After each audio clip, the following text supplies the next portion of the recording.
a living fuck. So, it's either... Man. Can you guys see me?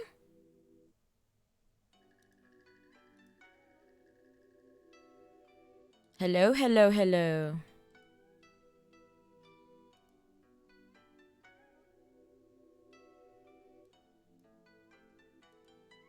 Bro. Yes, it's definitely my this is another problem. Like, it's either like at around from 5 o'clock to 9:30 or something or some shit. I can't like run a lot of electronics because my power would shut down.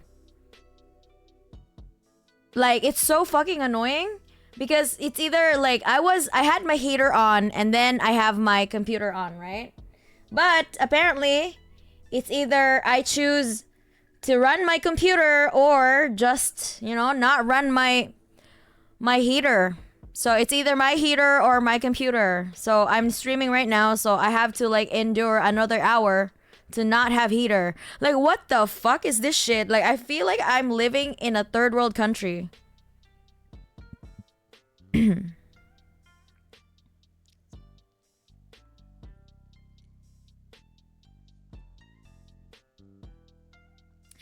Yes, and that's another reason why landlords suck. They don't really care about, like, my landlord doesn't really care. He knows that this happens to us, but he doesn't really like, oh, I'm sorry, like, you have to like manage it, yeah, like you gotta like make do with it because we can't do anything about it.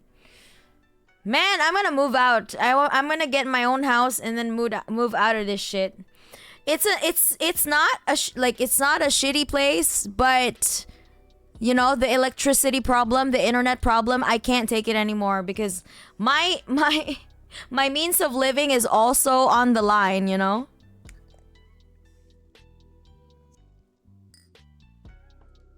I'm sure if you like run Nikki or something, you could use your computer as your heater.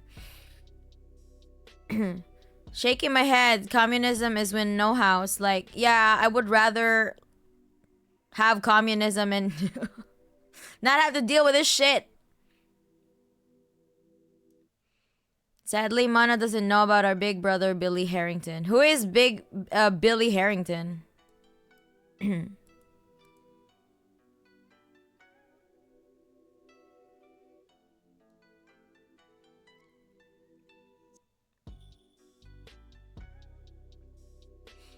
Hi, I'm an ordinary worker, Ivan City Tiver. Party give cat wife and bowl rice if I watch communist propaganda with anime girl impact. What? That was a lot of gibberish words. Those were words indeed.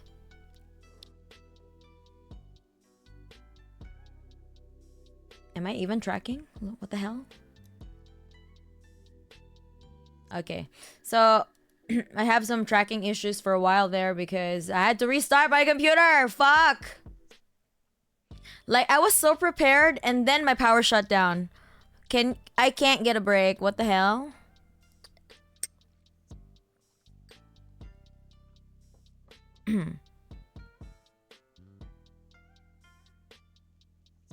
Well, this is that first stream from Mana in a while I've been able to catch, and this happens.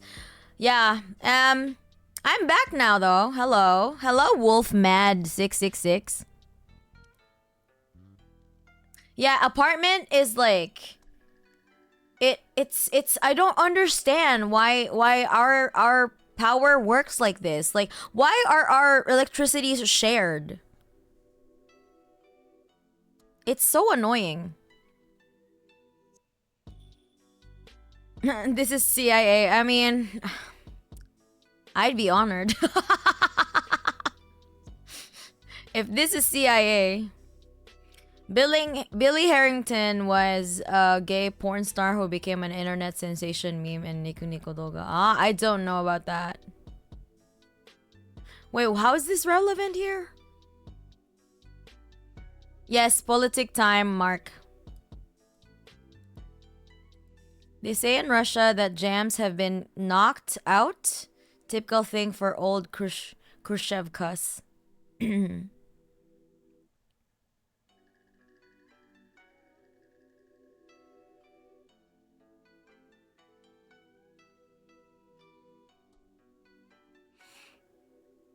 Long time no see. I think you can get a decent UPS for 50k, 15k.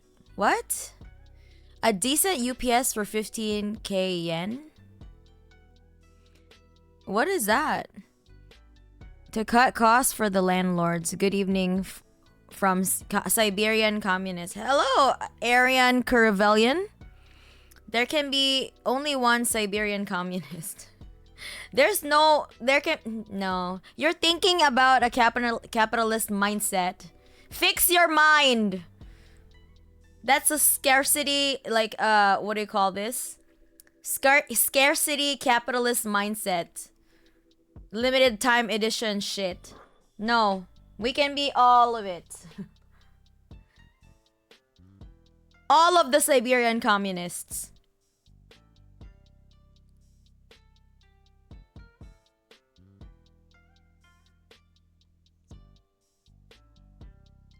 UPS uninterrupted power supply. Basically, your electronics will have some breathing room in case of short power cuts.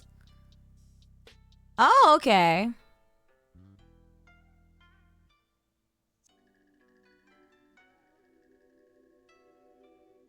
The Highlander? Dog, you're like, that's like the TV show that my brothers would watch. Like, I think that they watched that. I didn't. What kind of shows are you guys watching? Lesbian Hot Sauce. Hello, Lesbian Hot Sauce. Welcome to the chat. We're going to be talking about landlords today, but my introduction got interrupted by my own power supply, which is really annoying. Why not use a solar window panel? It stores electricity. No, you can't just like use like solar panels here. You have to like contact the government.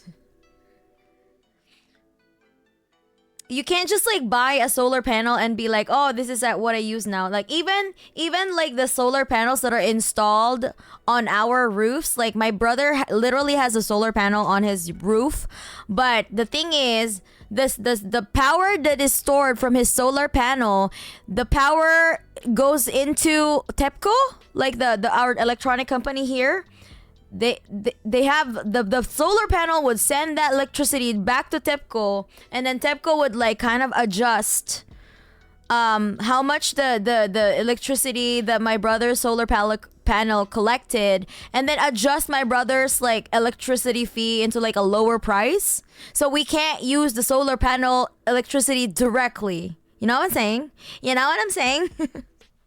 So yeah, I don't know if they changed the rule now, but like when my brother got his own house like 10 years ago, that was like what he told me. Like he doesn't use the electricity from his solar panel directly. So we can't just really do that. Like we can't just use our own electricity. It has to go through the electronic company, and then we get I guess we get like, in exchange for the solar panel, the electricity that our solar panels collected, it would they would reimburse that, I guess, or something, or like they would reduce your electricity bill. Basically, removing all the pros, having solar and keeping all the content. Yep. Yeah. Basically, yes.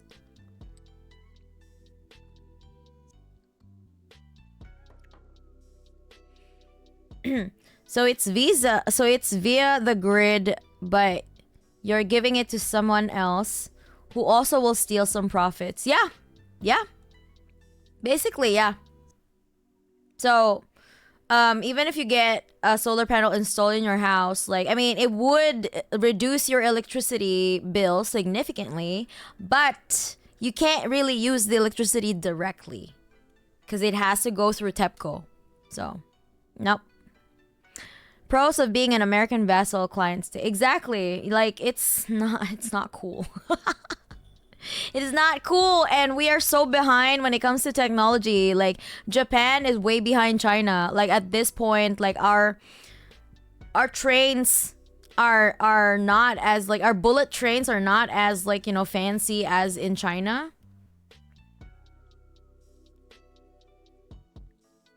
I guess it's time to move to the Chinese dessert. Yeah. Right, America, you can get your own solar panel and use it for yourself, nobody charging you for it. Yeah, I guess I don't know, like I guess it's part of my brother's like contract deal with the house, like because, you know, he's still like paying his mortgage. I guess that's, I don't know. Because the solar panel that came with it, he's still paying for it, you know? So I guess he can't use it yet.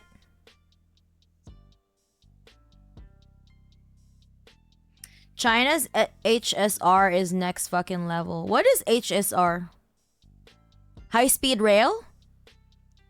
I'm arguing with someone who just called me a tanky, which is very funny to those who know me because she thinks China is evil, and I'm showing both the vibrant labor union movement in the country and the huge development. But apparently I'm CCP now. Facts seem to hurt people's brains. I mean, the thing is, like, nobody even, like, in real life, if somebody calls you a tanky, you probably shouldn't take them seriously. Nobody would take that term seriously. What do you mean? What do they mean by tanky? Like, I've never heard anyone who is, like, a serious organizer in real life, like, actually ever complain about tankies.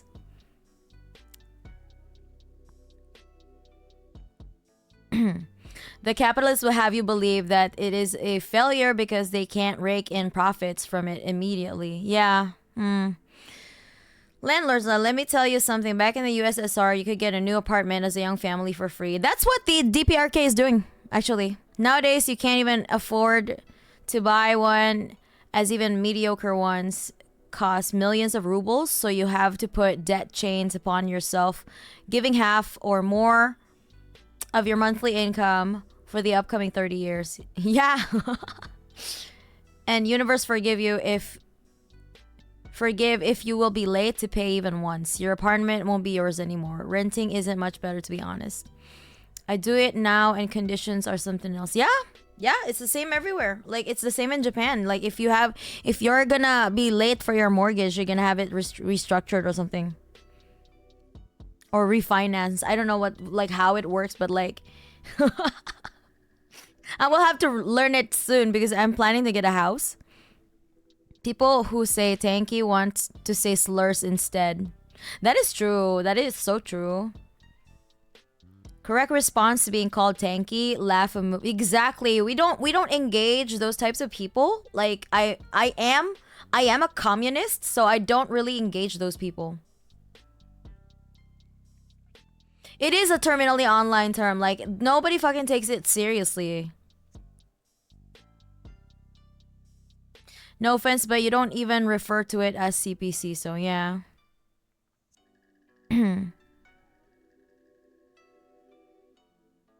We don't really care about those people. Actually, like, to be honest, there really is no, like...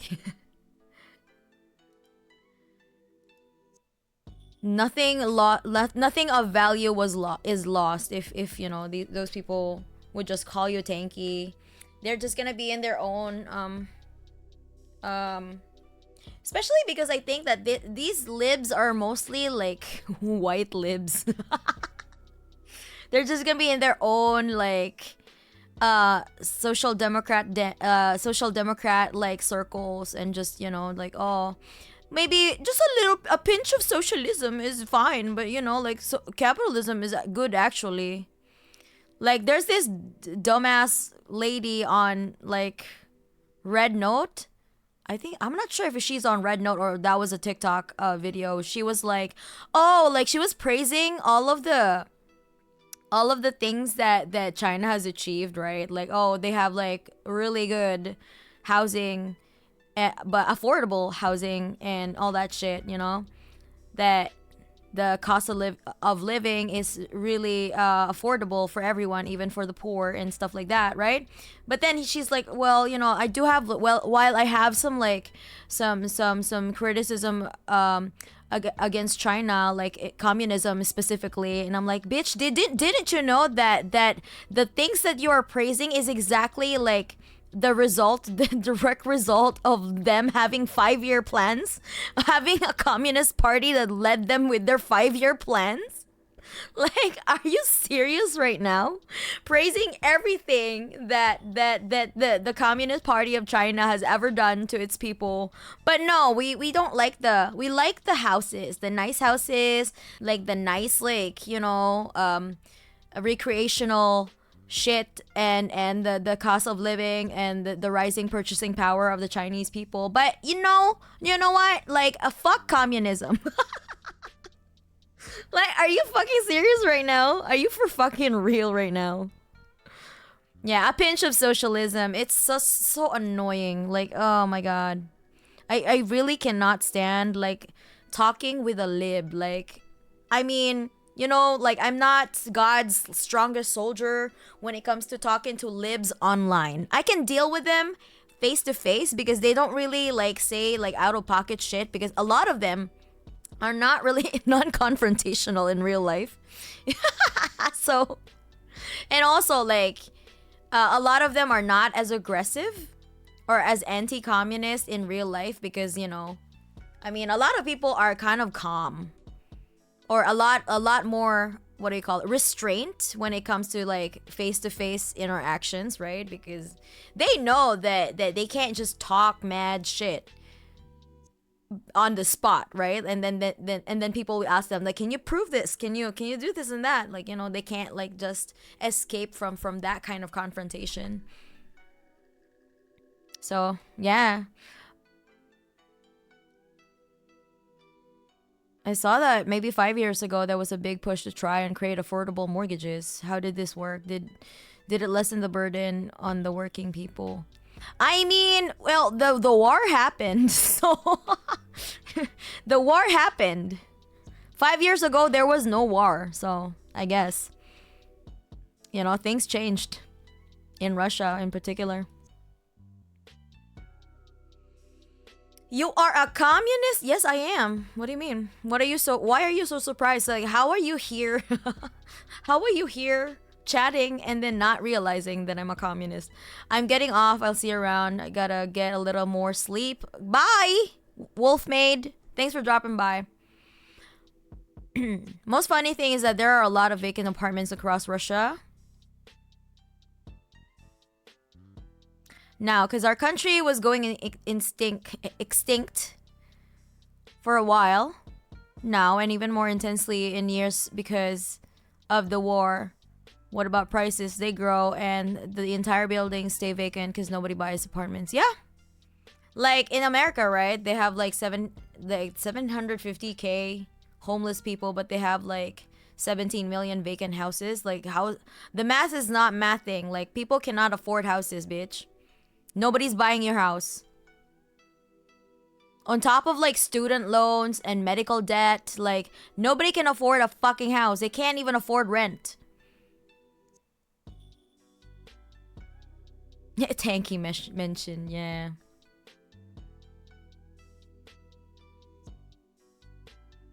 Red Note? Did you mean Little Red Book? They call it Red Note. They call it both. Why are we so obsessed with like semantics here? The English, the other name is Red Note.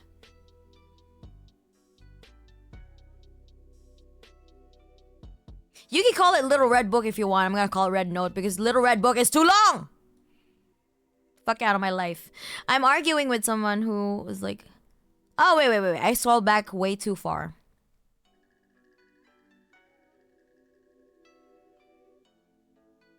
You should see what we did here in India. We bought bullet trains and retrofitted them to work in our British era tracks. Now they're limited. Oh shit. My chat! So fast! Please, let me read. Limited to the same speed as our electric locomotives. Why even buy a bullet train? Socialism is when healthcare firefighters, and police. Yeah, it's so annoying, man. Social democrats are so annoying.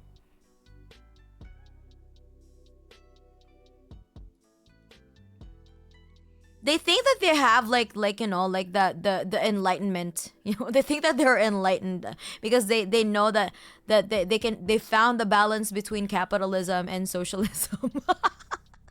These are very contradictory ideas that you cannot reconcile them. There can only be one. Like Mark said, there can only be one. You can't have both. Socialism is when a bourgeois European concession towards the working class. I love when you get those apartment blocks in the middle of nowhere with zero train locomotive to puff up their chests. It was nothing more than a vain show of strength. Yeah, and if people are not even like benefiting off of it, then what's the point? Like, that's really the point, you know? Not just like showing off. Like, what is wrong with these people? I was sarcastically saying what libs say when they say that they like the idea of socialism. Yeah. It barely counts as adventurism. Most people in Russia are social democratic minded. There's some financial necromancy involved where investing in condo buildings is a safer investment than interest on saving accounts or diversified stock trading. Oh yeah, I don't understand that, you know? Like, why? The Modi regime bought the bullet train locomotives to puff up their chest. It was nothing more than yeah. Red note for each person you put in there. Comes NKGB USSR. Companies and capitalist whales buy up tons of homes en masse and sit on them hoping they become investment opportunities. Even new complexes are being scalped for financial gain, leading to them sitting half empty. How are they paying for all of that shit? People are not yet socially and morally mature. Housing for profit, among other things, are killing many generations. Yeah? I think Mana combined two chests. Yeah, because this shit is so going really fast. So I'm trying to keep up, and I would like to read like every chat. I always think that the fact that there's universal education, at least in aims in most countries, is one of the biggest socialist successes. But no one thinks it's socialist because it's decontextualized. They know the history. Yeah, they don't know the history. For real. But hear me out. When you have frustrating convos, I lift real strong, so that's good. That is true, yeah. But, you know, I don't want a cortisol spike. An unnecessary cortisol spike. I don't want that for my life. But anyway, let's watch some of the things that Chairman Mao did. So let's just get that out there.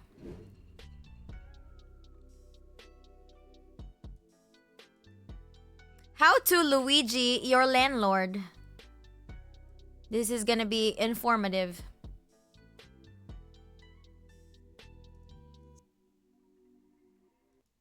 When I look at somebody's income, I want to see. There's houses in that area. You To take the lower. Oh my god. Landlord TikToks. Oh my fucking god. Hello. Today we'll be talking about landlords and everything problematic with the idea of landlordism. To get the primary thesis of the video out of the way, landlords are mostly parasitical in the economic sense. People who hoard property in order to profit from the misery of inbuilt income inequality that exists and that they massively contribute to within capitalist societies. I'm not talking about individual landlords here or their moral character, just the entire institution. Yeah. Furthermore, I care less about your elderly grandparents that work their whole lives to have a single property to rent for their retirement, and more about the multi-million and billion-dollar individuals and companies that own dozens, if not hundreds and thousands of properties with basically no oversight. Historically, landlords over land got it through aristocratic privilege, politically preferential treatment for the ruling class, or outright robbery. This is the story of pretty much all large non-state-owned land, be it First World or Third. Let's share a few quotes from Adam Smith and Karl Marx on the subject of renting and landlordism in general, shall we? Landlord's right has its origin in robbery. The landlord, like all other men, loves to reap what they never sowed and demand a rent even for the natural produce of the earth. The landlord is the one whose revenue costs them neither labor nor care, but comes to them, as it were, of its own accord, and independent of any plan or project of their own. Adam Smith even dunks on the idea that landlords justify themselves by maintaining the land that they own. The rent of land, it may be thought, is frequently no more than a reasonable profit or interest for the stock laid out by the landlord upon its improvement. This no doubt may be partly the case upon some occasions. The landlord demands, 1. A rent even for unimproved land, and the supposed interest or profit upon the expense of improvement is generally in addition to this original rent. 2. Those improvements, besides, are not always made by the stock of the landlord, but sometimes by that of the tenant. When the lease comes to be renewed, however, the landlord commonly demands the same augmentation of rent as if they had been all made by his own. 3. He sometimes demands rent for what is altogether incapable of human improvement. Now, if you'll indulge me one more quote, Marx beautifully says, "Let us now see how the landlord exploits everything from which society benefits. Every improvement in the circumstances of society tends either directly or indirectly to raise the real rent of land, to increase the real wealth of the landlord, his power of purchasing the labor or the produce of the labor of other people." In essence, according to Smith and Marx, landlords are those who love to benefit from labor they didn't do, who contribute next to nothing as a generator of revenue from their so-called investment, and are ones that benefit from society without benefiting society themselves. Now, are there any good landlords? Well, no, not really. Nope. Really, no. Again, this isn't a moral argument or a commentary on the character of individual landlords, but even in the best case scenario, where you have a landlord that charges you a so-called reasonable amount, actually repairs stuff and is nice to you, there still is an imbalance in this relationship, one predicated on violence through threat of eviction, mind you. Firstly, how nice he is to you depends on your paying of the rent, and out of the money you pay, he takes a sum and uses it to repair stuff, so in all honesty, it's you paying for the repairs of someone else's property, and the so-called reasonable amount he charges doesn't change whether the mortgage on the property is paid off or not. In fact, I've never heard of a rent discount once a mortgage on a property was paid off, which should be logical for the oh-so-nice landlord. He's still sitting on and profiting from property that you could have gotten a mortgage yourself to pay, and actually live in the damn place instead of just accumulating property to rent out, but the bank deemed you too insecure of an investment to make monthly $600 payments. As a result, you pay $1,200 to a landlord, month in and month out, for your entire life. That is so someone, or more predatory. commonly a massive corporate entity, just so happens to start off with more money than you, and as a result, you have to continuously put money into the cycle of ever-increasing income inequality despite having the long-term ability to pay off shelter that you would actually be living in. This point cannot be understated. Unless you already have money, the system is rigged against you. Sadly, or better yet predictably, capitalism turns most necessities, shelter being primary among them, into speculative assets. The housing stock is already built, the workers paid, actual homes just sitting there, but instead comes a landlord buys up several of those already existing properties and extracts profits from the most vulnerable in society. Of course, this isn't even talking about slumlords, through which quite a many seemingly respectable businessmen got their starts.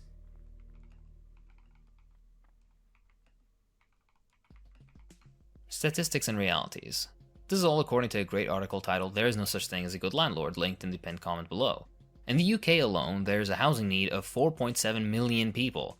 The figure in the US is over 5 million. With a need to build 340,000 new homes every year until 2031 to make up the amount. The actual number being built was only 160,000.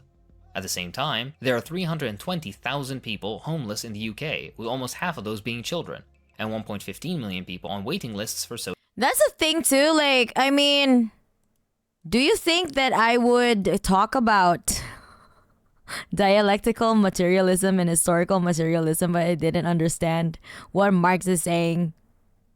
Like, be for fucking real. Social housing. In the US, the official figure for homelessness is nearly 600,000 people, but the actual amount is much, much higher due. But the thing is, if you organize in real life, do you actually really talk about silk? The way that do you actually convince people to like hear your arguments by talking about silk? Be for fucking real. Due to a clever sleight of hand intended to paint a more pleasant picture. What this all means is that the supply doesn't meet the demand, mouthwatering news for a prospective landlord. Excuse me, women, have you ever read Marx? Have you ever even read Marx? Just glasses and fedora? Less supply with a constant, if not rapidly increasing demand, means property values skyrocket. A two-way street, of course, as more landlords try to buy up as much as they can chasing this golden goose. Yeah, this is how we mobilize the working class. We read out in Marx's entire rant about the cost of a fur coat. I hate people like you. I hate people like you. Like, if you're actually calling yourself a communist, you can't like just like come up to people that actually agree with your beliefs, or if you even agree or like remotely agree to other comrades. You can't just be like, actually, nobody likes you if you act like that, you know? Further Actually, increasing property prices. have you ever heard Marx? People Have already you ever even read what Marx said? renting see the potential of ever owning their own property drifting farther and farther away as housing stock depletes and becomes increasingly. Like, why would I call myself communist if I don't know what the fuck Marx was talking about? Like, do you think that I'm just being a communist because of fashion? More expensive, with the average house price being 8 times the UK average wage and as high as 14 times that in London. The figure is only slightly better at 7 Now I times got the average fucking US. distracted. I need to watch it again because you guys, a lot of y'all's distracted me. I need to watch that again. Hell no. Statistics and realities. This is all according to a great article titled "There is no such thing as a good landlord," linked in the pinned comment below. In the UK alone, there is a housing need of 4.7 million people. The figure in the US is over 5 million, with a need to build 340,000 new homes every year until 2031 to make up the amount. The actual number being built was only 160,000. At the same time, there are 320,000 people homeless in the UK, with almost half of those being children, and 1.15 million people on waiting lists for social housing. Oh, damn. In the US, the official figure for homelessness is nearly 600,000 people. Wow, let's look at that data. In the US, the More than 500,000 people expected homelessness in America last year. Department of Housing and Urban Development counted 582,000 American experiencing homelessness in 2022. Oh, this is even like 11 months ago. Damn. Imagine now. The official figure for homelessness is nearly 600,000 people, but the actual amount is much, much higher Hello, due to a Solaris. clever sleight of hand intended to paint a more pleasant picture. What this all means is that the supply doesn't meet the demand. Mouthwatering news for a prospective landlord. Less supply with a constant, if not rapidly increasing demand means property values skyrocket.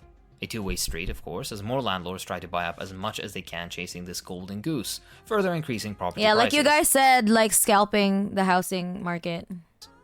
People already renting see the potential of ever owning their own property drifting farther and farther away as housing stock depletes and becomes increasingly more expensive, with the average house price being 8 times the UK average wage, Holy and fuck. as high as 14 times Wait, when is that?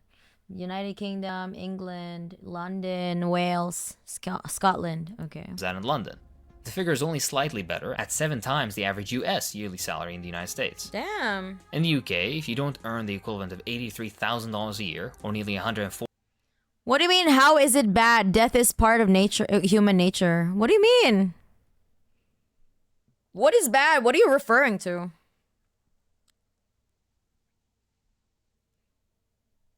It's like watching someone solve complex physics equations and going, actually, did you know that 2 plus 2 is equals 4? Yeah, you're so innovative. Like, you're so smart, you know? The thing is that they literally captured the land. You can't even build a house of your own on an empty piece of land unless you will build it somewhere deep in Siberian taiga and like of family so they won't find it. There are a few people in Russia who openly support the communism movement. They are mostly elderly people. They are well-read people who speak very intelligently. That's cool. Yeah, because they are Soviets. They're the remnants of Soviet, the Soviet Union. Yes, it is, Comrade Hakim. What do they mean BlackRock isn't our savior in terms of housing? Christ in British. Oh yeah, lesbian sauce is British. Oh hell no. I'm so sorry. $40,000 a year in London, Diagnosis then it'll be virtually British. impossible for you to ever own your own place. In the US, to afford the average house price of $374,000 via mortgage, you would need a minimum income of $105,000 per year. No For way, many, dude. What? Who can earn this much? Like, in the chat, do you earn this much? Like my US imps, who among you earns 100K, like a 6 figures per year? And we got based first time chatters this stream. Yeah, that's true. Привет, first time chatters. And it's like better to have something to live in than be homeless at all. Yeah. That is true. You can't afford a flat for yourself to die then. Communist. Everyone I've talked to about the Soviet era. Yeah. Supporting communist ideals is different to Soviet era nostalgia. There might be a crossover. Who knows? I want Soviet ice cream back. It was delicious. Wait, were you already like a kid? Did you have Soviet ice cream when you were a kid? Like after the fall of Soviet Union? IT classes away. Okay, bye Zedder. If commie blocks are so lame, then why people for 30 years in capitalist Russia still live in them? There are all these new good capitalist houses that at competitive prices for all these people. Yeah. Ethnically Irish but forced to live in this shit for... Oh no! I'm sorry. Oh my god. I hope Ireland gets reunited in the future. The youth of the former Eastern Bloc have been indoctrinated by an education system funded by the West too. So no wonder why they think socialism is bad. That makes a lot of sense. The Eastern Bloc is always a problem.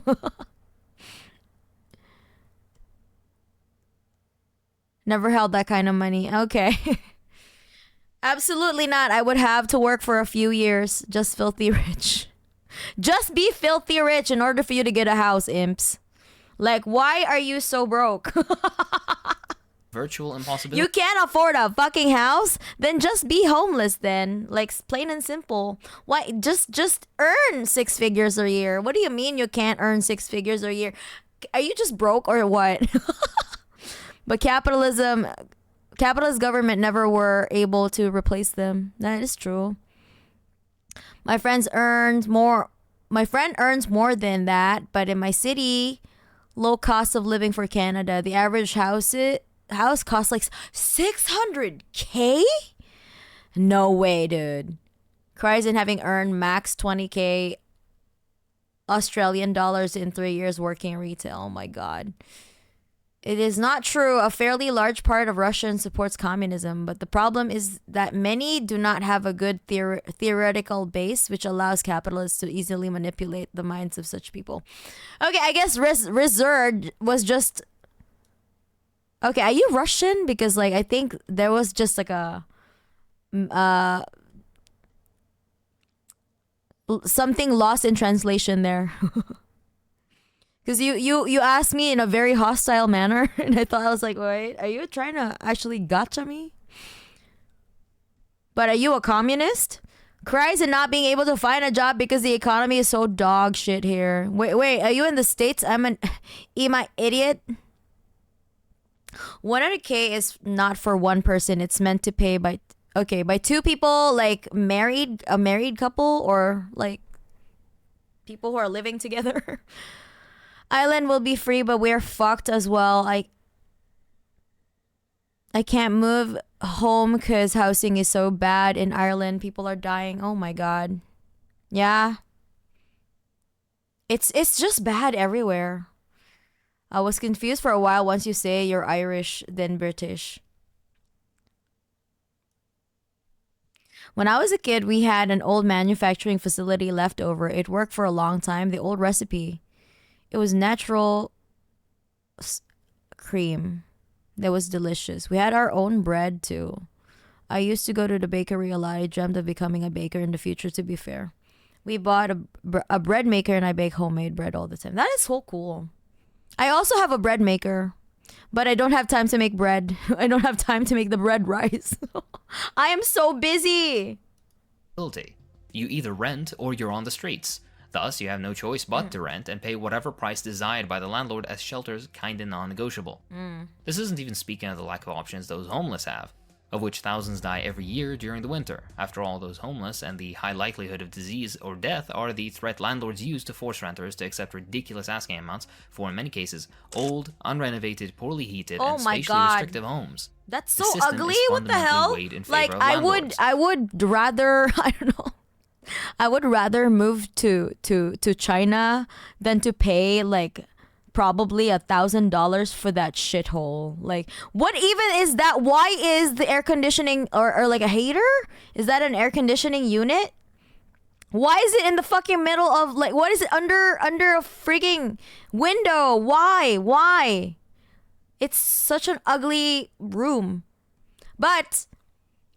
You know, if people have no choice, you know, they can't really choose their living space if it's the most affordable. But I'd be damned if I have to pay like $1,000 for this shit, man. There is no way. There is no way.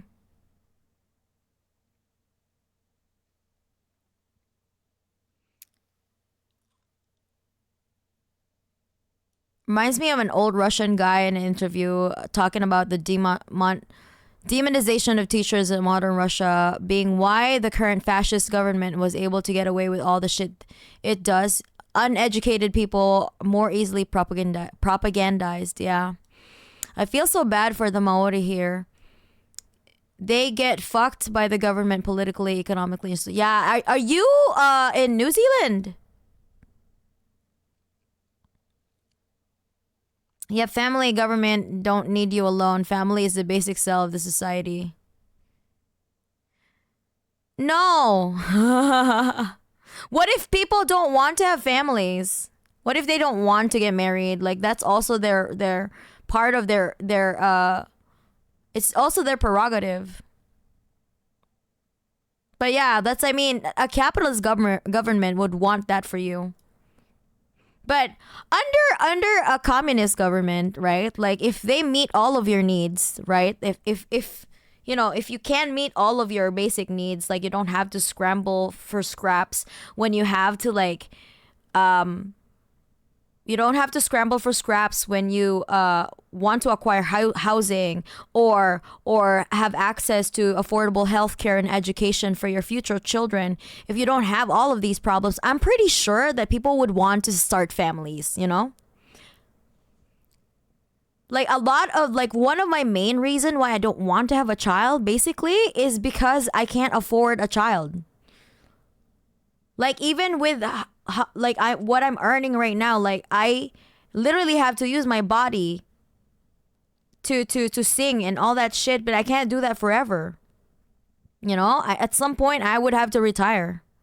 And if I have a child, then I wouldn't have any savings when I retire, you know? Because of course, I have to be a good parent. I just can't afford that shit. Like, I'm just gonna be saving for my retirement, dog. Like, I don't want to have a child. But if I I have a better like purchasing power, and I have better affordable everything, right? Affordable housing, affordable, and also like the wages I'm being paid fairly. I would want to have kids too, you know? The hell? But the world is burning. So, I mean, still though, if all of the conditions are met in my just my personal choice, I wouldn't want to have a kid when the planet is burning. I don't want to subject another human being to this type of suffering, you know? I'm not really suffering like 100%, but who knows what's going to happen in the next 50 years, you know? We don't know that. Like even today, like a lot of people are already suffering, and like we can't even enjoy being outside in the summer because it's too hot, you know? I don't want my kids to just like be indoors in summer. Like I don't want that. I don't want this life for them, you know? I think it's going to be really cruel if I bring out another human being. To me, in just my opinion, I think it's really cruel to subject them to this type of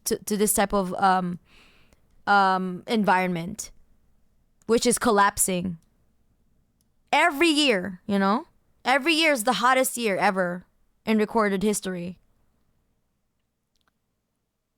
Oh, you haven't seen the apartments we're selling yet. I've seen an apartment that's big being sold with no interior finishing at all. Oh damn. I cut out the chunk of the wall to put my AC in. Oh, maybe you are the fascist. Wait, you actually get built homes? Here in Canada, you can buy unfinished houses for millions of dollars. What the hell? There are people that live together to be able to afford a place. Oh yeah, that is true. That is common in the States too, right? If people were able to question these things without feeling guilty of a crime, everything would be different. That is true. What is that even supposed to mean?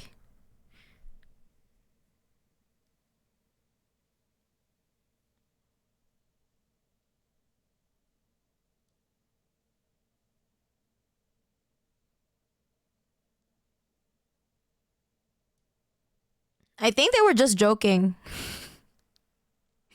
That you're a fascist because, you know, people are dumb. They can't understand basic concepts. I hope you're joking though. Like I'm guessing Timoshka is joking. My mother-in-law's housing situation is so bad. House is falling apart, but now she has to move because they are going to tear it down and build a new one, sell it, and she can't find affordable housing. Yo, hell nah. Where is your mother-in-law gonna stay then? Not always. A lot of people buy before construction starts, and there's a lot of fraud associated with that. Not all houses are finished. Damn, okay. It's funny how libs go, oh my god, everyone is in ex-socialist state that are just brainwashed and can't wait for the regime to collapse, when like these states always give comprehensive education programs for all their citizens. I fucking know, right? Like the DPRK alone, they subsidize everyone's education. And if you at some point in your life would want like to change careers, like for example, if you were a diplomat and you're like, you know what, I don't want to be a diplomat anymore, I want to be a baker, and you want to go to baking school, or I don't know, like a cooking, I don't know, culinary, I don't know, school or whatever, they would pay you, not pay you, but like they would like help you get that education to become a fucking pastry chef or whatever, you know, to become a baker basically. At least that's what like some of my friends that went to the DPRK told me. They asked that they were like conversing with their tour guide, and the tour guide apparently was a diplomat before, but they didn't enjoy being a diplomat anymore, so they were like, you know what, I want to be a tour guide. So he went to school for it, you know. He studied tourism and shit, and then he became a tour guide. The Like they can easily, like, you don't have to, like, in capitalism they make you believe that you have to pick a career and that's the only career that you're gonna have to do for the rest of your life until you fucking die, without any like accounting to like people change, you know, like midway, like, you know what, I don't want to be a doctor anymore, I want to be a lawyer, you know. And see that kind of ease, like transition into like being able to do that because you have support. Like, damn, imagine a society where we can have like different, you know, like we can have like multiple careers. Like, oh yeah, I don't want to be, okay, so I'm tired of doing this, I'm gonna do something else. Like, you know, for the rest of your life. That's so fucking cool. Don't you think so? Like, I don't want to have to do the same exact shit for the rest of my life. Like, some people might want to do that, but even like doctors have their own, like, they shift they have their own like specializations, right? But they sometimes shift into like a different one or whatever. Or they want to further their education into that specialization, right?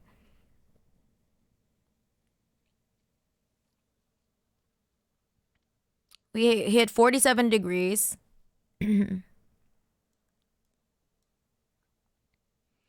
In Jordan last year, where I live, and I live in a rather mountainous region, that is supposed to be much colder than our deserts. Oh my God.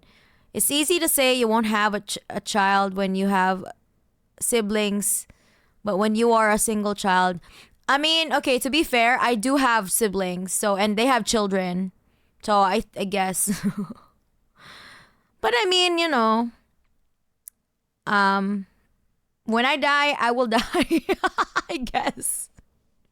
Hi, Manapo. Hello, Deidre. Well, I am, but honestly, he's so out of nowhere. Pulled the fascist government card. It was unexpected. Wait, what? I like that in a few decades we're expected to reach temperatures where photosynthesis is impossible near the equator. Yo, okay. So, let me just tell you this, like my plants in summer, like my outdoor plant in summer fucking died because they can't take the freaking heat. Yo, let's go, Abso Zero. Thank you so much for the gifted subs. Hello, welcome. Like, I was so sad. Like, all of my plants, like, their leaves turned to brown, and then in the fall they kind of revived. Like, I saved. I was able to salvage my chrysanthemum, and it was able to bloom in the fall. But I'm afraid for my plants, like for my outdoor plants, because I don't want them to get cooked in summer. I'm so done. I think I'm gonna move them indoors in summer. She has no idea where she's going to. We're telling her to move to Florida with us or finding cheaper housing here, but she's stubborn. Oh no, I'm sorry to hear that. America is cooked, genuinely cooked. I gotta mentally prepare myself before checking the news nowadays. Why? They finally got their shit moved. It's terrifying this winter. Barely had 5 rainy days. Our winters used to have rain at least once every week a decade ago. Yo, that is scary as shit. When I was looking at an apartment, we had a down payment for a home loan of 600,000 rubles. $6,000? Where did I get that kind of money from? Earning $255 a month. Damn. $255 a month? Can you actually afford anything with that? We can have such society, but conservatives will always do everything possible to maintain their selfish privileges. That is true. As well as we all know, human nature is totally a fixed thing that is not malleable at all and is measured and objective. And no, right, Tara? It's not at all predicated by the material conditions. Not at all, you know? So you like like Greed is an immutable character, an immutable thing among humans, you know? It's not totally because of the result of like a society that incentivizes greed. Am I right? Like, I don't know. I don't know. Socialists are so delulu, you know? Can't wait for the pre-order to get here. Yo, yeah. We just started like getting the stuff from the manufacturer. So please stand by for the mana merch. Some like the apparel, we're still waiting on them for the manufacturers to like get back to us.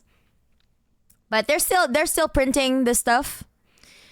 But the charms and I guess the posters too. I mean, the smaller things are I think already being in the process of getting packed, like the caps, the beanies, and the patches. So we're gonna try to like send it as soon as possible. From generic perspective, even your cousin is absolutely the same as you. So at least if you have a cousin with children, you're morally freed from the responsibility of procreation. That is true. Relatable. Just killed 4 plants somehow. Yeah, my indoor plants are thriving, but my outdoor plants like almost died in the summer, and I was so like I was like just wondering like what the fuck is going on, because like I schedule the watering, right? I have like alarm for it. I have like a meter like that would check like, oh, it's time to water the fucking plants, and also like the fertilizer schedule, right? I was diligent with those type of things, but still the leaves were literally cooked because of the summer heat. So and that didn't happen last year. And the surrounding plants in my vicinity, to be fair, are even the trees, their leaves are getting cooked. Hello Adorn, thank you so much for the bits. Buy merchandising so that Mana can escape from summer. Nah. I'm not gonna. I am gonna be working so hard, so much this year, Imps, because I'm saving a lot of money, and also I'm gonna be grinding my content because I need to finish my backlogs. You know. Oh, yo, let's go! I got the hype train. Yay! I love Mana's Manaisms. I don't think the Lulu is my term. Like it's a Gen Z term.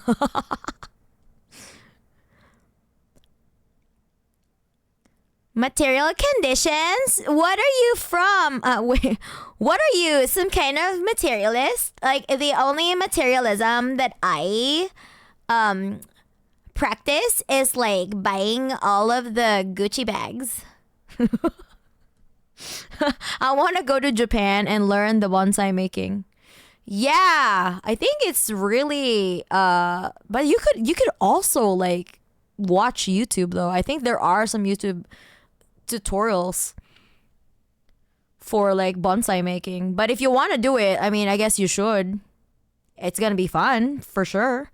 And since all humans are distant cousins of one another, problem solved for everyone. I know, right? I don't really care about like fucking legacies and shit, you know? It's such a patriarchal like line of thinking. Oh no,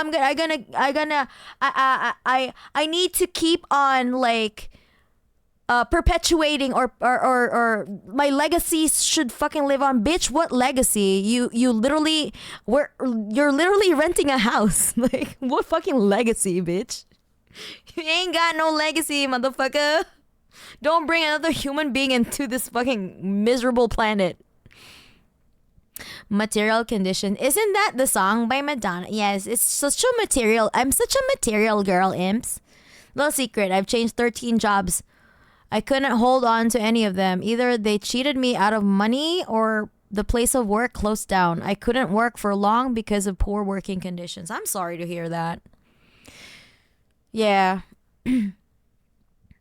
I think for me, I'm just blessed. I've been working for my company for a long time, and they've been really understanding with me when I ask them I don't want to work for 5 days anymore, but still, uh, they still allowed me to work for 4 days, and I still get to keep my benefits. Yeah, true, Mark. I do agree with you that responsibility of procreation sounds like 14 words. Yeah, we must protect the future of that shit. It's plastic. It's fantastic. It's not. This fucking planet is full of plastic. You're so right, but it's not fantastic.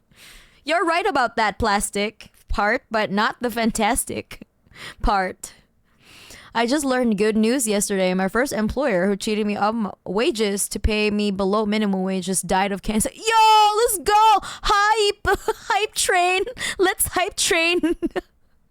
Let's hype train! The death of fucking thieves! Capitalist thieves! Stealing your wages, bitch. Like, well deserved. Woohoo! Rip Bozo.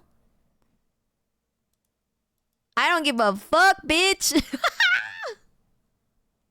No, yo, I mean, I normally don't celebrate people's deaths, but I do when it comes to like really like evil people like Kissinger. Like, I wanted to have a party when Kissinger died, but I was so busy, so I just had like a mini, like I just went out and treated myself, Go treat yourself, bestie.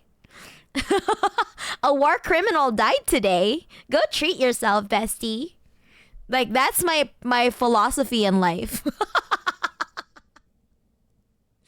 Oh man, I there's nothing gives me joy than seeing these motherfuckers kick the bucket in the most painful way. I don't give a fuck, man. He deserved it. Also, the great working conditions of having to do deliveries hanging outside of a moving vehicle without stopping because gotta go fast and not hire enough people. Yeah, that is such an inhumane working condition. I'm glad that you didn't get into into accidents yet. If you have to be chop, gotta be fast. Like, I'm pretty sure one way or another you might get into it's not impossible to get into an accident. So just be careful out there, yo. Every day is celebratory day after Kissinger died. That is true. Man, that man is like, but now we have a new war criminal to focus on, The one in the Middle East. The one that keeps the one who was like, who always does his speeches in English, even though his population speaks Hebrew. I don't know. Why does he do that? I understand and sympathize. I myself try to commission drawings from artists to give them work, but I don't make much money on myself. Nevertheless, I try not to use AI in my art. I would never use AI because I will never betray my artists like that. That is insulting, especially someone who's a fucking anime bitch. I'm literally an anime 2D bitch. What business do I have with AI shit? Literally, if artists didn't exist, I wouldn't be here, So, hell nah, that's so insulting. Also, Jimmy Carter, rip bozo. But at the very least, Jimmy Carter is also, all U.S. presidents. Let's just be real here, okay? Just come here quick.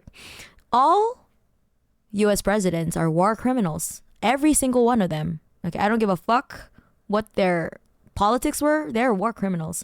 But to be fair, at the very least, among the war criminals, at the very least, at the end of his life, Jimmy Carter actually like advocated for Palestine. So I guess that's the bare minimum. You know, like the bar is in hell. Okay, so the bar is in hell. So at the very least, there's someone from the Demon League that actually was like, you know what? Are we the baddies? You know, so. Someone in the Demon League had at least the self-awareness before he died and went back to his hometown hell.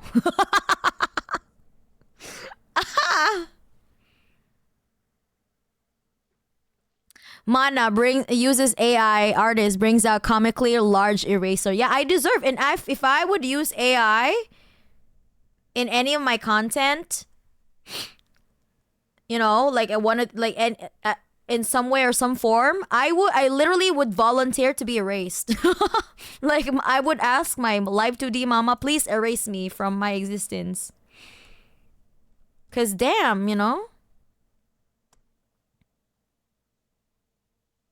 my boss cheated me out of my money. Then I gave him an ultimatum: money or I quit my job. I quit, but my dismissal led to a chain of events due to which the boss lost his entire business within 6 months. Hey yo! Let's go, Cyber Arc! Hell yeah! That's the best revenge. Just one action led to like a chain reaction of unfortunate events for your landlord, which is not landlord, but for your boss, which is well deserved. That certain war criminal in the Middle East from Boston. Yeah, he is from Boston. Man. Yeah, Praxis, let's go. AR art can be very good sometimes, but it still doesn't have that soul. Yeah, I mean, I wouldn't. Yeah, because it's stolen from other artists. That's why it has its semblance of being good, because it was stolen from artists in the first place. And I don't want that. I don't want that. The job of you as presidents requires to be one, so don't let the perfect be the enemy of the good. Take the presidents who try to pull in the right direction. I mean, yes, but let's also just acknowledge two things can be right at the same time. Like I said, like every single US president is a war criminal, but at the very least, like I said, somebody from the Demon League was able to be self-aware enough before being completely incapacitated, cognitively impaired. At the very least, at the end of his life, he tried to advocate for Palestine. So I guess, like I said, the bar is in hell. So, beggars can't be choosers. At this point, we are the beggars, okay? We are the beggars. And spatially restricted homes. The system is fundamentally weighed in favor of landlords, with the average one making more than twice the average national salary within the UK. The US has muddier stats, but the number falls between 1.5 to 3 times the average national salary depending on how you measure it. Even if there's a downturn in the market and rent goes lower, they still have a property, an asset, something with the potential to appreciate the second the market bounces back. This is the story pretty much everywhere. Most people spend about 25% of their monthly income on rent, and in some places this number can be as high as 30, 40, 60% or even higher of your monthly income. And the beauty is you can't do anything about it because usually all the good jobs are in large cities with already bloated renting or property markets. Fundamentally, landlords both create and profit. Oh man, I would revel the day when we get to Mussolini this bitch with the rope that they sell us with. Oh man, okay. You said every single USA president is a war criminal. What a coincidence. So is Russian Federations. I mean, yeah, imagine what capitalist countries do, Mao and Femboy Mao was right about landlords. I know, right? From the existence of poverty and homelessness. In all lessons, rent is a tax placed by the better off in society on usually the poorest in society for daring to be poor and want to live somewhere habitable. Back to the video in just a second. Let's hear from today's sponsor, Atlas VPN. Okay, for a lot of research that I do. Sorry, Hakim, I can't. I have to skip that. Okay.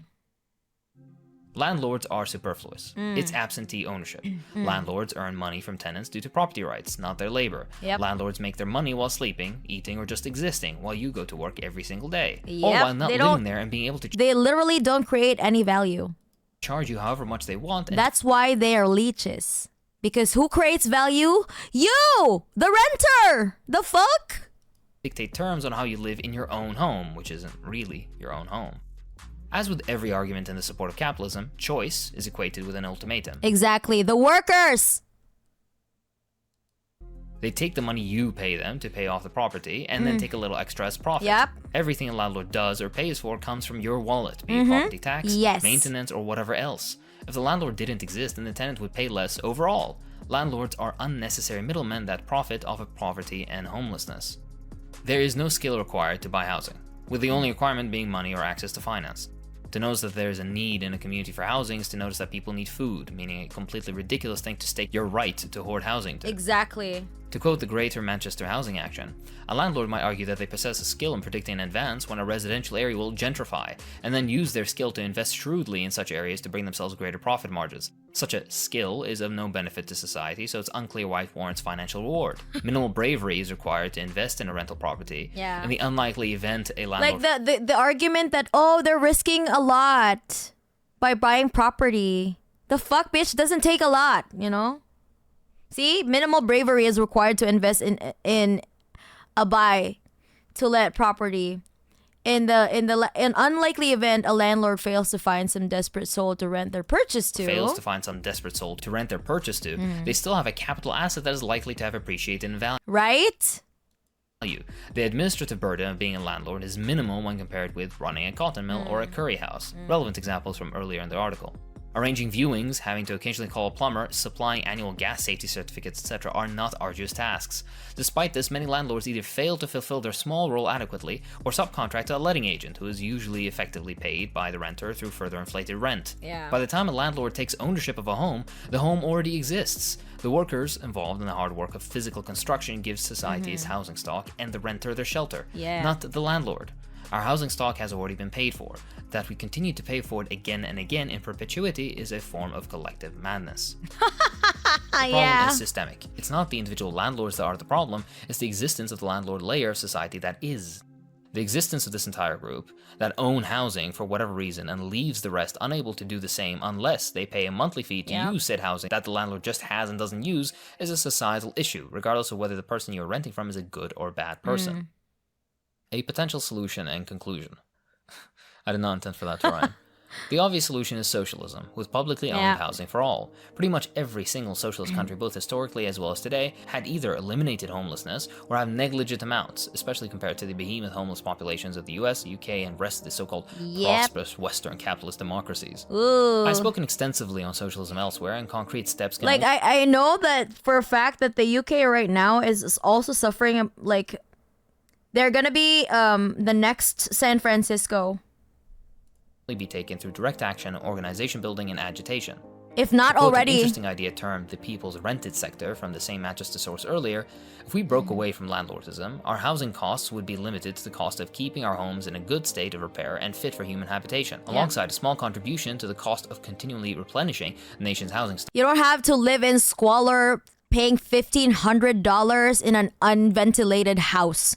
An unventilated basement, like the one that we watched yesterday from Red Note. That lady whose mom and her stepdad was renting like a fucking house in like a fucking basement that costs like $1,500. That don't have, like, a lot of things don't work, you know, for $1,500. Like, what the fuck, man? No, it ain't no fucking way. Sponsor block is a browser add-on that skips in video ads automatically through user submitted data. What? Okay. Like all shareholders making money by owning other people's labor. Yeah. To put it simply, yeah, they are parasites. If the state gave us even a piece of land, I would build us a house myself from scratch. I know how. If you couldn't, you could learn. But they won't even give us the piece of land. Like private insurance companies. Its value is to speculation on the value of housing by making it inaccessible to the rest of society. Yeah, all of it is it's just vibes. Literally, the so-called free market is just vibes. It's not fucking real. Sponsor block is the best extension I've ever got. Highly recommend. Okay. In theory, even a shareholder provides more value than a landlord because they're supposed to intelligently allocate investment to fruitful enterprises. That is true. A large portion of the Canadian economy runs off of landlordism and real estate development. It's so fucking heinous. I was looking at properties the other day and came across one in Toronto that was 900K Canadian dollars. The house on the lot is uninhabitable due to asbestos and mold. Ooh, what the fuck? Who sells a property that's that fucking expensive with like asbestos and mold, dog? What the fuck? Tell me how that's worth. Yeah, exactly. Almost $1 million. Almost like decommodification of housing would be good, as it is with the decommodification of healthcare and education, like the basic needs, the basic fucking human rights. Why are we commodifying like the things that are essential for human rights to be fulfilled? You know, I really I can't comprehend why we're still living under this fucking system. You know. My city has fucking empty overpriced apartments, but surely we have no place for immigrants. Yeah. To go even further than Hakim, a home is not just the building, which of course is valuable, but location matters. And who makes location valuable creates social spaces and neighborly relations. Exactly. The people, like community is as important. That's why people right nowadays, like they are so alienated from each other, right? Not only are we alienated from our labor, we're also alienated from our community, because like if you can't afford the rent in your neighborhood because of gentrification anymore, you won't be able to see your neighbors, you know, the ones that you were neighbors with for like let's say like a decade or so, you know. But you guys have to move to a different location to afford even you know, to afford to live. And that's another thing that they took away from you, your community, you know? It's not just your home that you can, you know, affordable home that you can rent with, but it's also the community that has been taken away from you, from your neighborhood. And that shit sucks. And that's why we're all so jaded. Like we're so mean towards each other because we don't know each other. Nobody knows their neighbor anymore because like we all come from somewhere.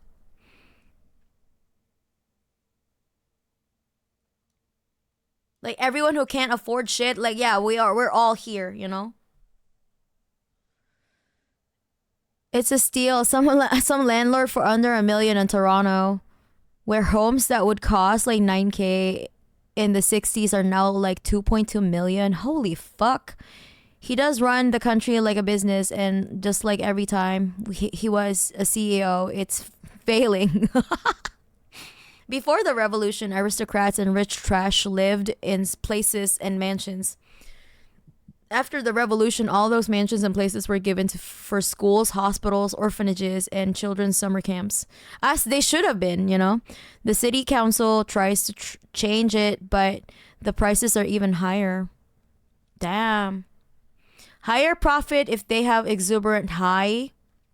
What's that?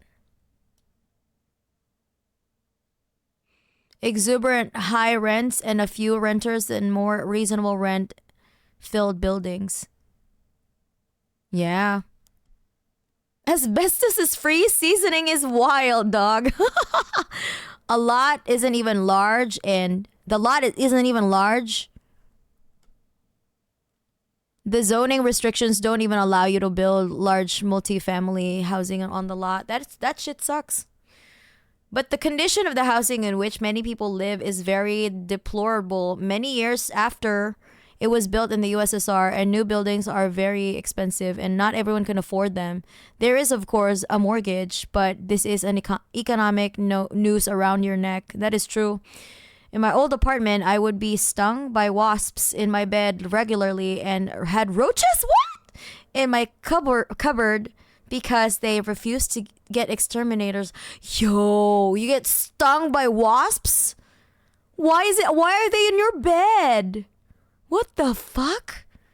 I always thought that our education commodification was bad, but then I saw the US student debt trap. That shit is on a whole different level of scumminess. Yeah, that is true. Public shared spaces within our communities are privatized or shut down. Yeah, a lot of Americans don't have third places. At the very least, our public parks here are still like good, are still beautiful, and we can because a lot of us have really small spaces, we rent small rooms and apartments and shit. A lot of us will want to go out and at least, unwind in parks. At least we could still do that. We could go to parks, like public parks and gardens and shit. And we can go hiking and stuff. We still have a lot of third places here that are safe and, beautiful. Oh, you identify as an apple girl. Yes, I am a manapple. A manapple a day keeps the devil away because I am the devil. I'm the only devil you will need. Kick the Asmongold out. Oh no. The public shared spaces within our... Yeah. I got woken up by a wasp sting on the neck a few years ago. Horrible stuff. What the fuck? How do you guys get wasp stings? How do you get stung by a wasp in your bed?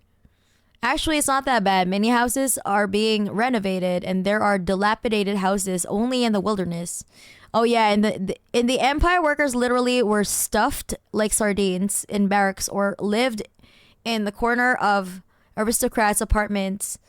And after the revolution, a building code was established where you had 32 3 meters squared allocated per person. It's absolutely not a steal, and the lot is approximately 15 by 40 feet.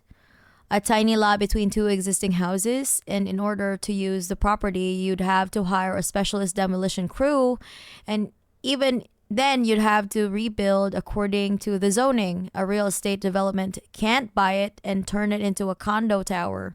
The zoning does not allow for it.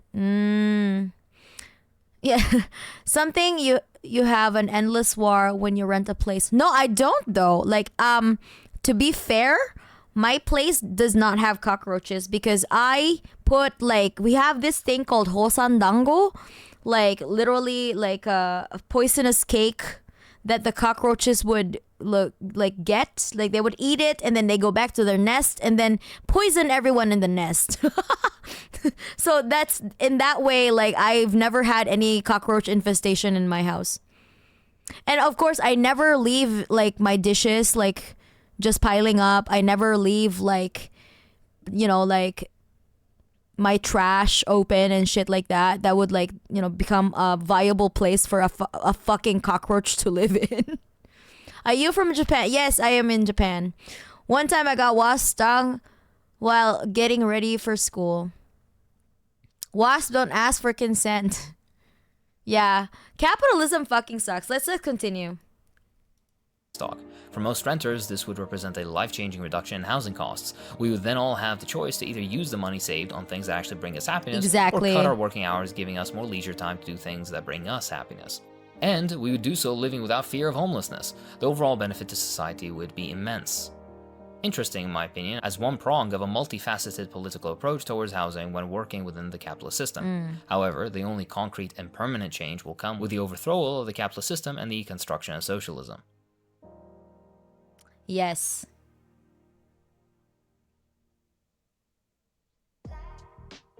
Crappy arguments landlords and their bootlickers use to justify their existence. Hold on. Hold that thought, Imps. I'm going to get a bathroom break first.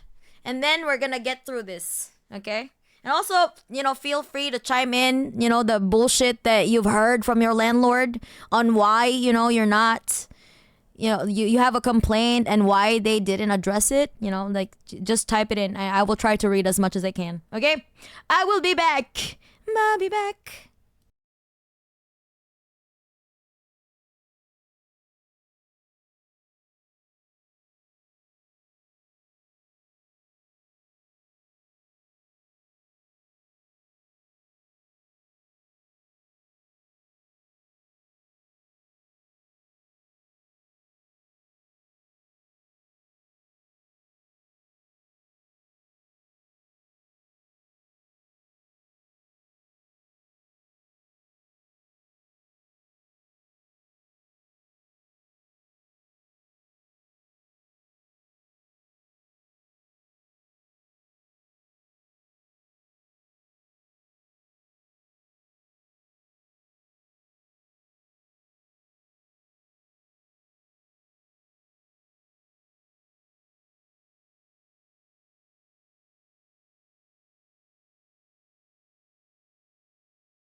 I also noticed that I was getting cold. I'm like, why am I getting cold? My heater is still not turned on yet because I had to wait for the rush hour to like pass, right? Remember? Because I can't have my heater and my computer on at the same time during the rush hour, It's stupid. The roaches were much worse. No. Could never get rid of them. I remember in my last apartment, I had roaches in my apartment. One time I killed, and it gave birth right after, and oh my God, and a bunch of babies came out. Oh my fucking lord! There was also somebody that broke into the apartment next to me. Oh my God, what the fuck? I can't, like, I literally get goosebumps whenever I like hear about like cockroach infestations, and imagine my reaction when I had to see like Asmongold, fucking have like that clip of him when a cockroach literally was on his chest. Like, what the fuck? How could you have so much money and live in squalor like that? Like, you could just, if you don't want to clean it yourself, like you don't have to like stream every day. You're literally a millionaire, dog. Just like take a month off and clean your shit, man. The fuck? I've never got stung by wasps indoors. I've lived in places where wasps rarely enter. Okay.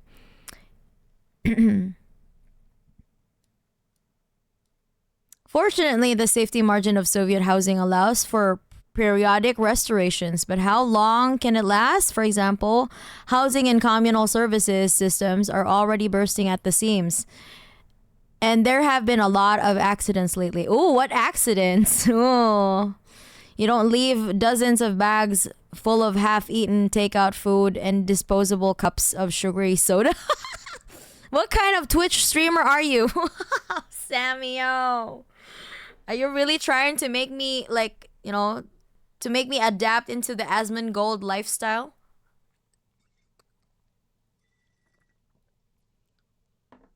Joke's on you, I don't do takeouts. I meal prep. That's why tomorrow I won't be actually tomorrow in the morning I would be meal prepping everything so that after like, all of the meal prep, maybe I would still have to record a little bit and then go back to streaming again, okay? So your girl is busy, okay? I'm so busy right now, imps. Like, damn. I have so much shit. Like even my weekends are packed. My schedule is hella packed. I have to finish a lot of songs, you know? The thing is, it is clean in Japan in general. In Russia, you can clean flat for 100 times. In every corner, the pests come from the vents where they get from the house cellar, which is always locked and dirty. Oh, ew, okay. It's so odd seeing a Vito bottle just like dead still. Yeah. I was dead. Now I'm alive. There's a policy for rent in Toronto, not sure about other parts of Canada, where landlords can only raise a rent by a certain amount. Oh, there's a rent cap, okay. All right, but if there's no tenant, they can raise it as much as they want. Oh, shit, really? This leads to real estate developers, landlords buying up old apartments, reno-victing the current reno-victing the current tenants and then raising the rent by double or triple. That is so predatory. Holy fuck. Those videos of cockroaches flying at the camera always get me. Yeah.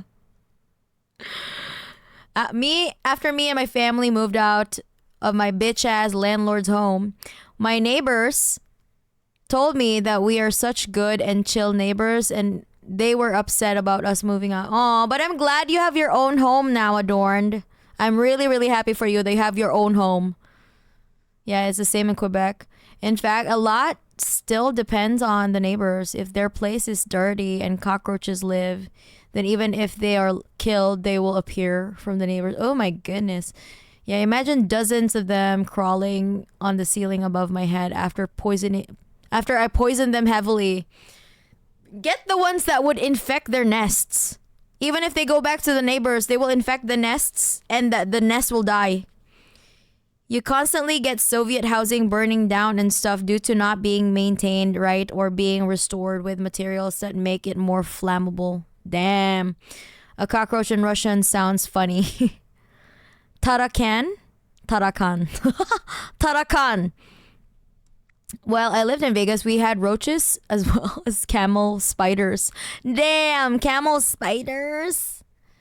Sarsur in Arabic, which coincidentally also a name of a famous family here. What is your family name, Sarsur? We're the regal family of cockroaches. We are the ones. Okay, let's move on. Here's the crappy arguments landlords and their bootlickers use to justify their existence. Hilariously, when doing a bit of research to find the absolutely strongest arguments landlords have, you come across insane takes like, I have to provide access for the disabled, and if I, from my eternal benevolence, didn't provide housing, the homeless would proliferate. Proliferate, I say! Despite conveniently forgetting that eviction is one of the largest reasons for homelessness, Exactly. and the fact that to these people, the possibility is either be homeless or be a tenant.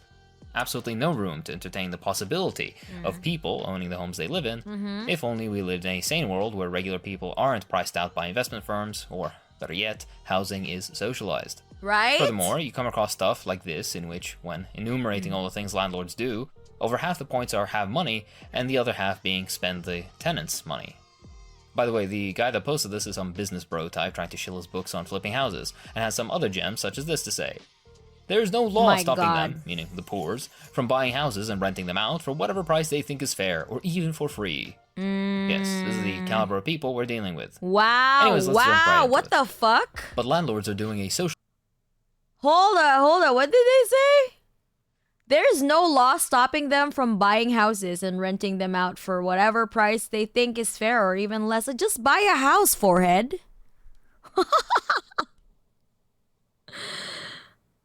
Oh, dog. What the hell? Hi, Mon and Chat. Hello, Ultimo Destructo. We are just talking about landlords and cockroaches. I guess, what's the difference even? Imps, can you see the difference between cockroaches and landlords? You know that meme? Like, I don't see the difference. Reminds me of the funny Soviet pilot named Tarakanov in an old game. The rent cap in Ontario has a few loopholes that allow them to bypass an increase cap. One example is new buildings or rental units made after 2018 are exempt from the increased cap. Oh my god, what? But they're strangely cute too. I don't know how common this name is. I heard it from my father. I saw him grab one. Online photos make them more terrifying and bigger. Oh, you're talking about the spiders. Okay. No law means he's a criminal doing crimes. He needs to be put in jail. If you're a homeless, just buy a house. Duh. Yes, just buy a house, forehead. No law is stopping you from doing that, you know? Jump right into it. But landlords are doing a social good by providing housing. Oh my god. The most common argument you'll come across, in my opinion. Their logic goes that without their generosity in allowing you to rent... Imagine the audacity and hubris. Like, it's because of like out of the goodness of my heart, I'm so generous in providing a housing for you little people. Oh my god. Homelessness would proliferate as landlords, Bitch. apparently, buy property in order to provide the poor somewhere to stay for an affordable rate. Where would we be without such philanthropes? And Cockroaches are easier to dispose of than landlords. I mean, that's fair. The world needs landlord. No, not this one. Isn't it crazy those hostages had to wait 400 days because previous president didn't know how to do diplomacy? Yeah, I know, right? Cockroaches are easier to dispose. Yeah. Cockroach was one of the world's words in Japanese that was ingrained to me. Gokiburi? Gokiburi! Gokiburi. It's we call it G-song. It's a G, because nobody even wants to say gokiburi. Like nobody wants to say it in its full word, in fear of it hearing. I mean, it's so funny when people like refer to cockroach as G-sang. Gokiburi yaro. G yaro だよ. G-sang. It's just we call them G. The G. G-sang.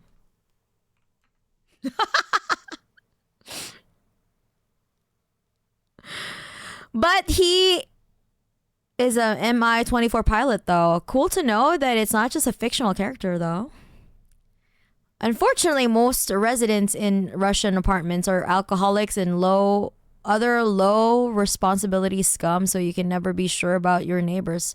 I changed the place after one such an individual played metal music at 1 o'clock.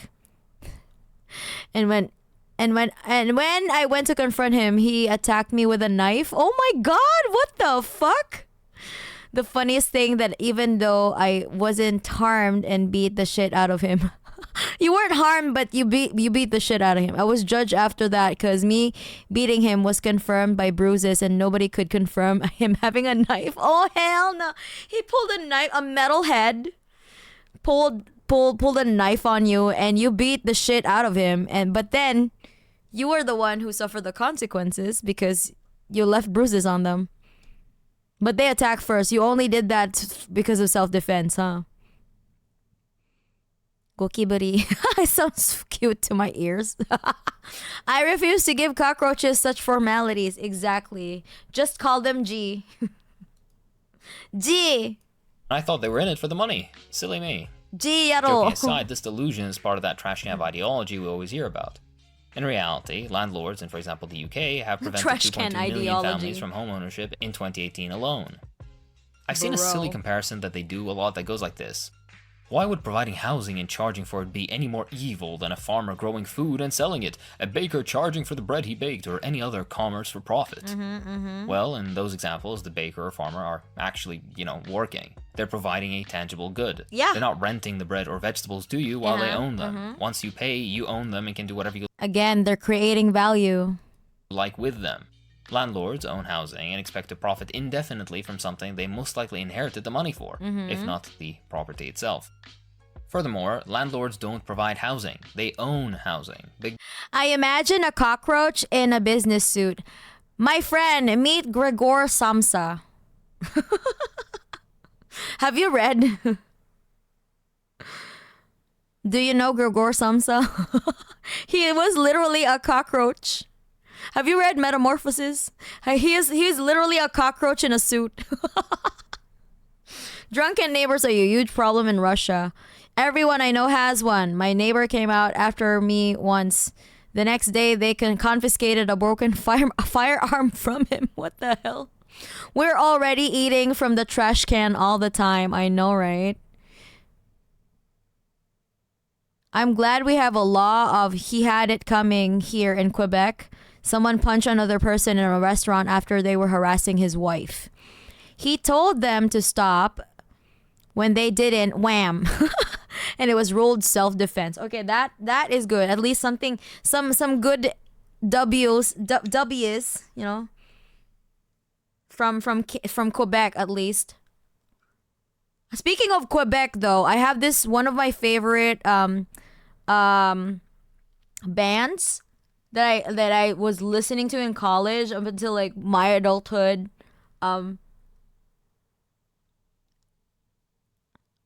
Turns out that their vocalist. Sorry, I'm putting lip balm on my lips because the air is so dry. Okay, so freaking my favorite mathcore band from Quebec.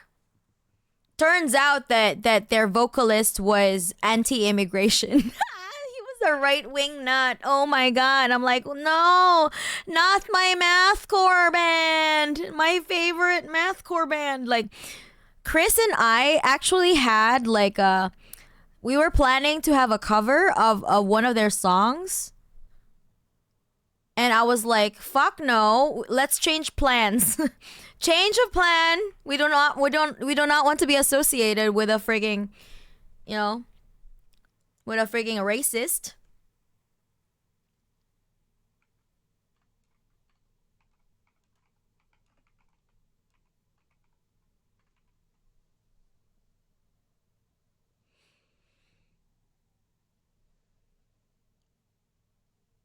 Wait a minute. Okay, hold on. Let me just get back to it. Difference. Not only this, but rather than providing housing, they play an active role in preventing people from becoming homeowners themselves. For example, in the UK, roughly half of all people born between 1981 and 2000 will be renting well into middle age, and a third as retirees. Furthermore, the number of private tenants between the ages of 35 and 54 have already nearly doubled over the last decade. The figures aren't better for the US, by the way, where 12% plan on renting forever, and a further 37% want to avoid, quote, the pains of home ownership, such as furniture, monthly fees such as property tax and homeowners insurance, and repairs that can tack on unexpected expenses. Basically meaning they wouldn't be able to afford the stuff necessary for the house, even if they could afford the house itself in the first place. That's not a preference to rent, but a sad admission as to how horrible the economic situation of most Americans is. This doesn't even touch on the reproduction of poverty and social inequality as a result of landlordism. To quote the Greater Manchester Housing Action, picture a renter who has lived in their home for 30 years. Over this time, they will pay rent each month at a rate their landlord calculates is necessary to cover the landlord's mortgage payments, deposit, stamp duty, etc., the cost of keeping the property in a good state of repair and fit for human habitation, the landlord's profit, meaning the amount on top of the cost of supplying the property that makes the arrangement worthwhile to the landlord. After 25 years, the renter has paid off their landlord's mortgage. Of course, their rent is now reduced to reflect this landmark. Several years later, the landlord retires and decides to sell the property to a new landlord. The new landlord takes out a mortgage to purchase their asset, and it is now the role of the renter to toil away to pay this off for them. On and on this merry-go-round will go on until housing a predatory, vicious cycle. What the fuck? is taken out of the hands of commercial landlords. To conclude, landlords don't rent houses for charity. They do it because they can charge more than the cost of maintenance, and people who don't own land or housing will pay landlords are doing a social good by providing housing. Oh my god. What the fuck? Social existence determines social behavior. If a person lives in difficult conditions, perhaps this is his only outlet. Unfortunately, especially when a business is interested in such people going into their alcohol stores. Yeah, that is true. Like if it's profitable, then if the problem is profitable, then nobody's gonna fucking solve it, you know? If the perpetuation of the problem is gonna be profitable by someone or something, I don't know, then it's gonna be, you know, nobody's gonna fucking solve it. That's what you get for like a profit-driven, community, society.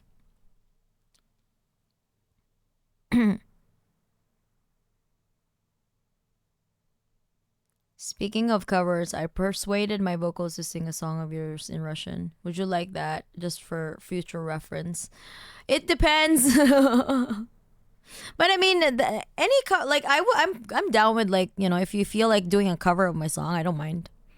Whichever you prefer, English or, I don't know, Russian. Hasanabe is the most viewed communist streamer on Twitch. He's not even a communist, though. Whatever the asking price is, because it's better to get ripped off in a rental than to be homeless. But his platform is definitely very useful in, like, convincing people to look further into the left. So, while I appreciate his work, I wouldn't say he is a communist, And live under a bridge. It's in fact the exact opposite of generosity and philanthropy. But landlords risk, so therefore they deserve profit. Do they really, though? Real estate is arguably one of the most secure investments one can make, and even if no one wants to rent or the value of the property goes down, the landlord still has an asset that he can sell for a massive cash injection directly into his pocket. Man. Not exactly a bad deal. Also, risk is a stupid argument. Human traffickers and drug dealers also risk quite a bit. To argue that they deserve whatever because they've risked is stupidity, and likewise for landlords or anyone else who risks. But those are illegal examples, there's no way you can compare. Except, yeah, I can. Get that critical thinking going a bit. If state-determined legality was the only thing that makes some risk acceptable or even laudable, while other risks something to The bootlicking continues. Them, what really is the material difference there? This is not equating landlordism with drug trafficking, mind you. This is just a criticism of the concept of risk. Also, how one risks property they've inherited, or a massive corporation with thousands of properties risks their investment, is beyond me. This also kind of ties into another point in that most people do some kind of labor. They actively work in order to earn their keep. This labor plays a positive role in the development of society, and if said workers disappear, there would be a noticeable change. Exactly. Not so for landlords, though. That's why when workers do a strike, you will notice the difference. Why? Because they actually do something that is essential in our daily lives, They do his own, and if they cease to exist, well, Fuck, you'd man. scarcely notice. But they maintain / cut the grass, blah blah. No. Oh, anyone can do that, bitch. I think the main issue is the availability of alcohol. I've been comparing prices recently. Alcohol is 3 times cheaper than a packet of cottage cheese. And oh, really? Alcohol is 3 times cheaper than a packet of cottage cheese and 10 times cheaper than a cake. Did you know that you could actually also make cottage cheese, though? But then again, you have to buy milk. So if milk is super expensive, then okay, I guess. You got me there. Hassan doesn't support actually existing socialism, so yeah, that's true. I'm not, like, that's the thing. Like I said, I think I mentioned it before. Like, while his work in general, like the thing that he does, is helpful, like as a gateway, right? But you don't look to him for like, for his opinions on, like, actually existing socialism countries, because he doesn't even support the DPRK. I don't know what his thoughts on Cuba exactly is, but I'm leaning into, like, he's not really enthusiastic. I'm not sure, but, like, he's not really into that. The only time I saw Hassan was on a Kim's D program podcast, and I didn't continue that episode after 10 minutes. He's all right. Like, I think the Hakim and JT and Yugopnik see the work that he does as really useful, like how I see it, But obviously he's not someone you would look up to when it comes to, like, organizing and shit with actual communists. Unfortunately, the availability of alcohol is the only small part of the problem, not alcohol, so the person will find something else. As long as objective conditions push the person to the edge of the abyss, he will gladly grasp at any salvation. That is true. Yeah. Like I said, like, I think we've already, like, repeated it, over and over again. Like human nature is predicated by the material conditions. So naturally, people are traumatized, right? They want to seek reprieve. That's how addictions are become prevalent when somebody doesn't have any access into processing their trauma or any mental health care access. They would, they would try to self-soothe in the way that they know, which is to turn into substance abuse, And that's not their fault entirely. Like, not like you can't just find someone waking up and be like, you know what, today I will choose to be a drug addict and become homeless. Nobody is doing that, Like, we have to always like put in mind, like keep in mind that we have to look into the material conditions of the person. How did they become the way they are? Because we don't exist in a fucking vacuum, Nor can we try as we might. Okay, you can escape into your, like, I don't know, like your waifus and all that shit, but at the end of the day, dog, you still live on planet Earth, bitch. You can't escape reality. There is no beer for 50 rubles. It's a piss in a can. Oh my god. It was interesting to discuss that topic, but my friends have come. All right, bye. See you later. Have a good one. I think he's positive on Cuba. He has a Cuban flag on his set. Okay, that's good to know. He just doesn't like the DPRK, I guess. For some reason or another, I don't know why he doesn't like them. Because I guess he's still not like over like the myth of cult of personality among the Kims and stuff. Addiction is a lack of human connection, yeah. And unprocessed trauma too. This is a liter of milk and a half of there is a liter of milk and half a liter of beer. When my father was killed, I was on the verge of starting to drink, but my friends and the fact that my mother needed me kept me from falling into that pit. That is good. I'm glad that you were able to weather the storm, The trials in UBI back in the 70s reduced domestic abuse, alcoholism, and general crime by huge amounts. It's actually crazy. And people drink it, yeah.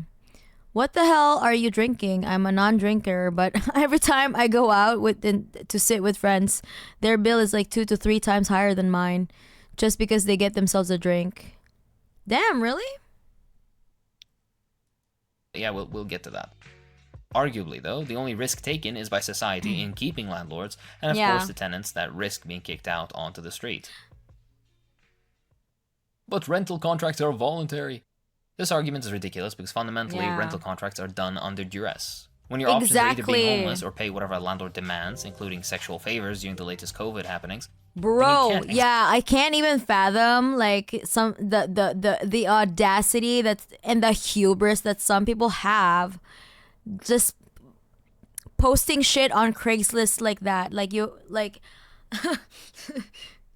You can be housed, but you have to have sex with me because I'm a fucking incel and nobody wants to fuck me for free. Exactly, honestly claim that's a fully voluntary agreement taking place. Bro, I hate these motherfuckers. This, of course, doesn't touch on other factors that are... These are the types of scumbags that deserve to face the wall, It's completely so gross. Involuntary, yet perpetuate social inequality, especially along racial lines, be it in settler colonial or formerly colonial nations. Hell no. In the US, double the amount of black households rent, 58%, as compared to white households, 28%. What this means is that rather than saving for their own property, African Americans disproportionately contribute nearly half their income every month to rental payments, further forcing them into a system predicated on keeping them impoverished. The solution here isn't more black landlords, but the socialization of homes so that no one is homeless, no one is forced to rent, and no one owns vast tracts of land and property, further deepening the divide. Yeah, but the lib mind would be like, we need more black representation. Like, we need more black war criminals. Like, we need more gay war criminals. Like, that's like their default. Like, dog, no. We need more representation in the landlord community. Safe spaces for the LGBTQ. Oh my god.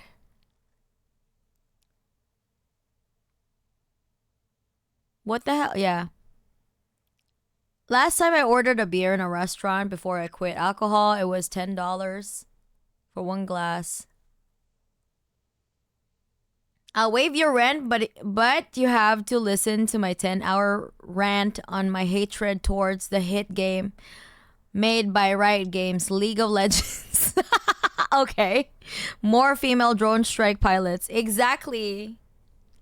We need more representation. Is voluntary. It's either that or live on the streets. Exactly. It's under duress. They call it voluntary, but it's not. Like, literally, if I don't have a choice but rent a shitty $500 apartment, then it's either that or I live on the streets. You know? Then I will take this. The fuck?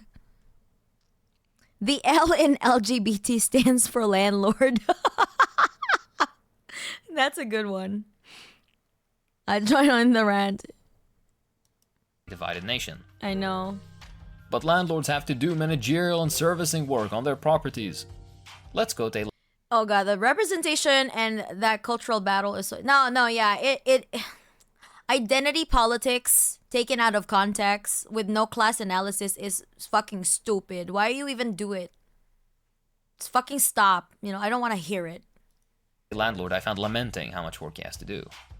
Speaking if you don't have any class analysis in your identity politics, I don't want that fucking slop.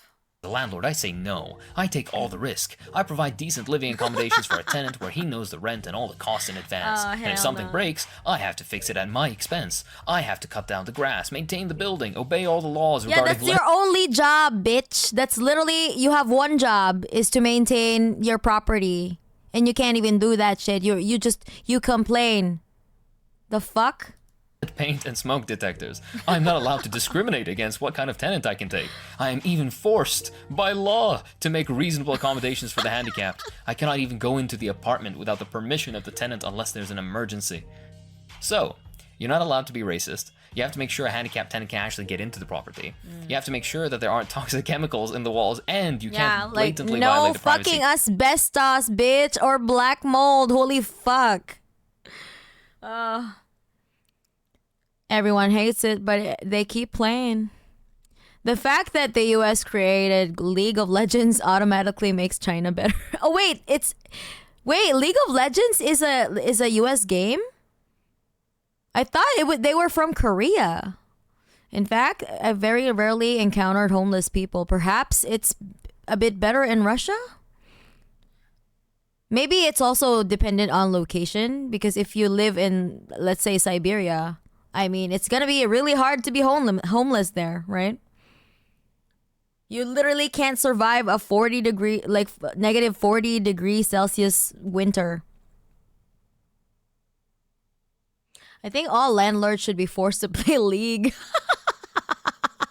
That's a good punishment. No spicy wall stuffing. You're asbestos. My kids, the kids these days don't even eat asbestos. Yeah, they don't even eat asbestos and lead anymore, you know? Like... Your tenants whenever you want. Oh, poor you. Here, have a tax incentive. Jesus Christ. Firstly, most landlords... That's the thing too, they get tax incentives, right? Motherfuckers, really? Like, you literally have one job, but you're like, oh, but it's so hard. And the government is like, it's okay. Here, you can have your incentive. It's okay. Motherfucker, what the hell? Nanny state. and they say that the socialist countries are nanny states. Forced to play League with random pubs during high school breaks. At the beginning, lol, it was from the USA. Then Tencent, China bought the majority share and they play it Try hard in Korea. Oh.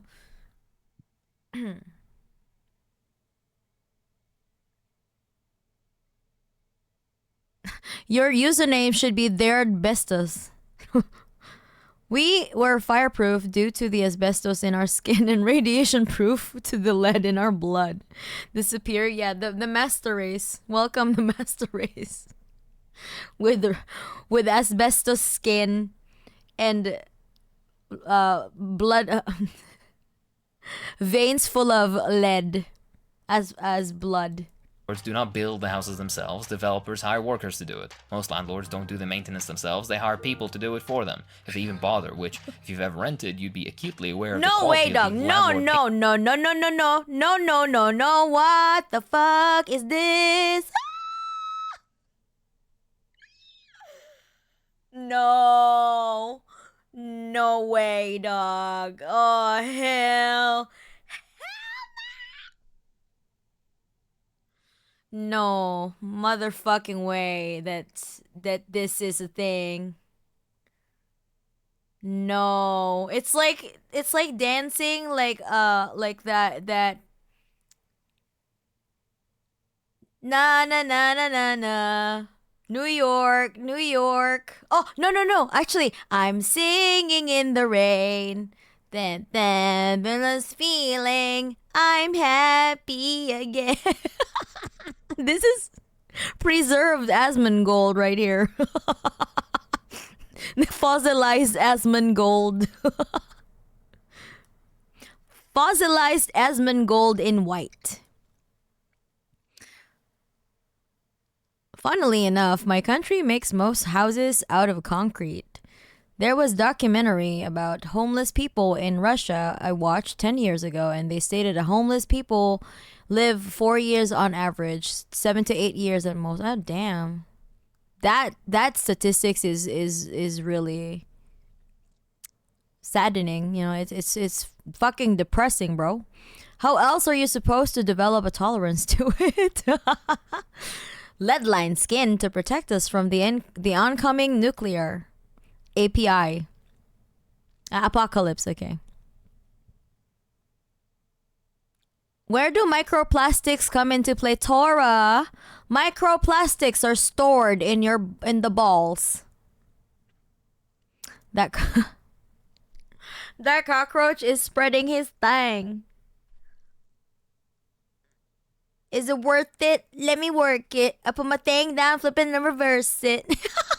Is your from if it's ramming? How are you so brain dead that you just paint over a doorknob? Like what? There's a term for that kind of paint job, mana. The landlord special, or some way more yabay. Magica. They did that paint shit over my fuse box, so I can't even open. Wait, no. No, that is isn't that a code violation, like building code violation? Nobody checks your building codes? Homeless people in Russia can be easily seen in big cities. There's also such a phenomena as workhouses when people on the verge of impoverishment are lured by dubious organizations and fraudulently obtain citizens' documents and put them in a position to that of slaves, forcing them to work for themselves for food and shelter. The saddest thing is that the police often turn a blind eye to this. The fuck, man? The Soviet Union, Russia has fallen. You know, how the great have fallen. You know, the great has fallen.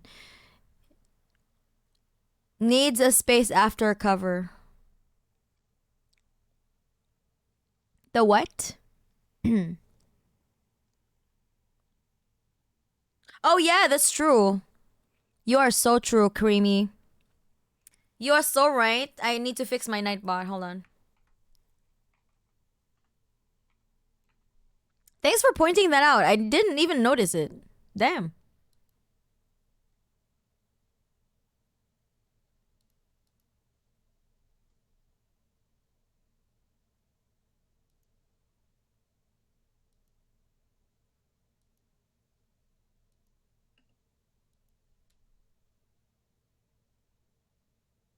Okay, I think it's fine now.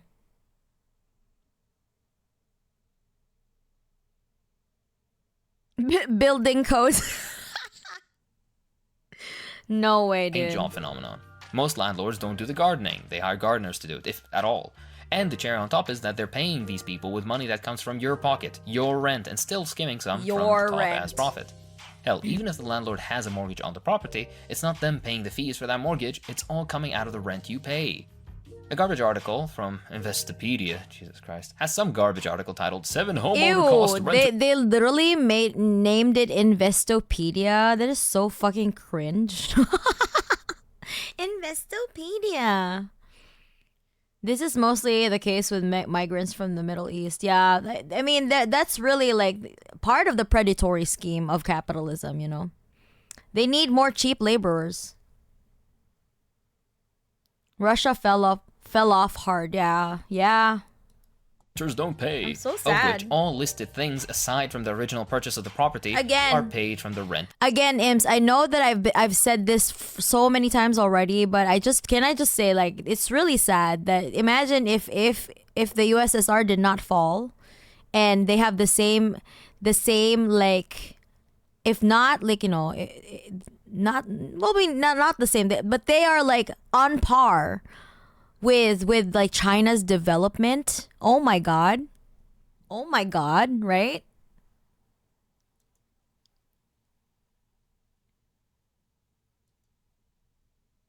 Like imagine if Russia is still the Soviet Union and they have the technology of China, you know? Ugh. Good evening, comrades. Hello, Gista. Welcome. What does this site do? Investing our money in their in their money? Yeah, I guess. Just imagine. I know, right? I know. Let's just a moment of silence for the future that could have been. You know, man, I'm so sad. Like every time I think about it, it puts me in a very melancholic mood because, like, man, what the fuck? Nobody checks the U.S. anymore. That's why it became like that.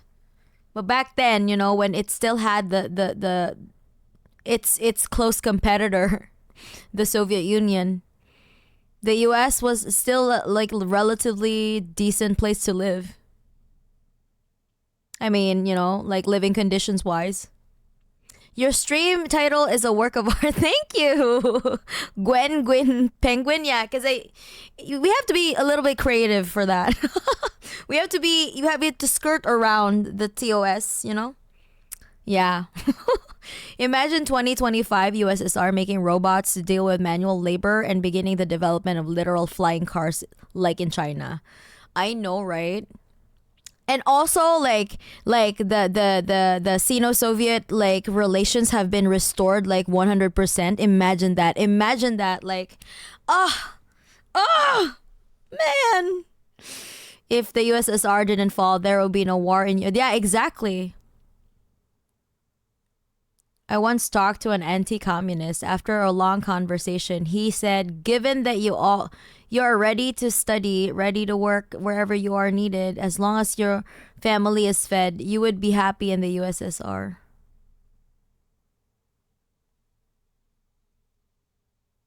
Yeah.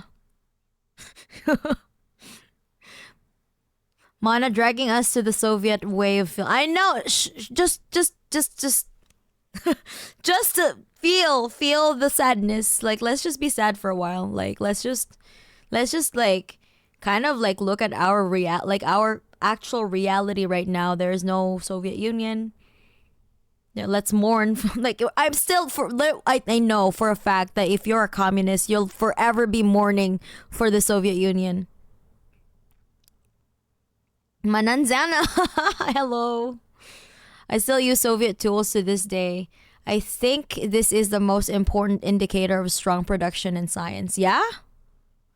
Because back then, like, Soviet products too, and like everything that they created is meant for the people to use for a long time. That's why you still have like hair dryers that work today. Hair dryers from the Soviet Union that still work today. Because it's literally made with people in mind, not profit in mind. It's not a profit driven product.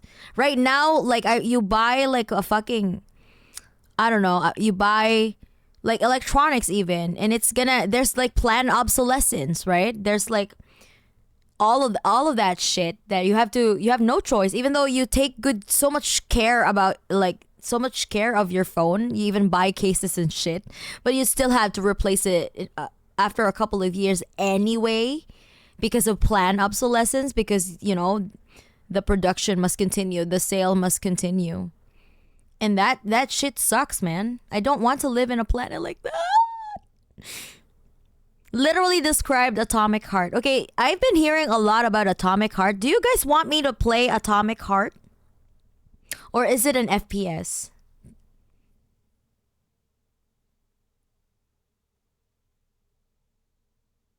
Time to play Molchat Doma. Better yet, if Molotov took over after Stalin instead of Khrushchev, right? Imagine. Alternate history stuff is fun, socialist things. Yeah, but also, yeah, I mean, it's fun when we talk about it as socialists, but yeah. Then we have to go back to reality that we don't have the Soviet Union anymore. Man.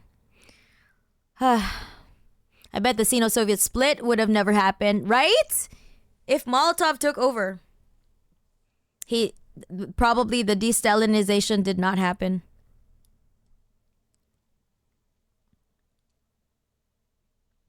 Like if Germany became communist first, right?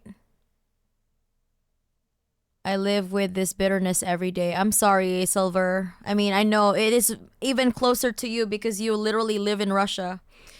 And literally know like what your grandfathers have told you, I have a bread knife made by an East German steel company that hasn't been sharpened since the 1980s and it still works like a charm. That is fucking awesome. See, it's eco-friendly because we don't have to produce so much. We only need one for the rest of our lives. And that's not wasteful of like, resources. That's really good. Because why? Why? Because they created the products with people in mind and the environment in mind as well. Like they know that we have finite resources. We can't just keep on producing smartphones ad infinitum. Like it's not even growth for the sake of growth. Am I right? The only thing that does that in nature is cancer, right? The only thing. So why are we even like, it's funny how we're always been taught that, oh, it's okay, like growth for the sake of growth, right? Like, but on our body, it's not good because it's fucking cancer, dog.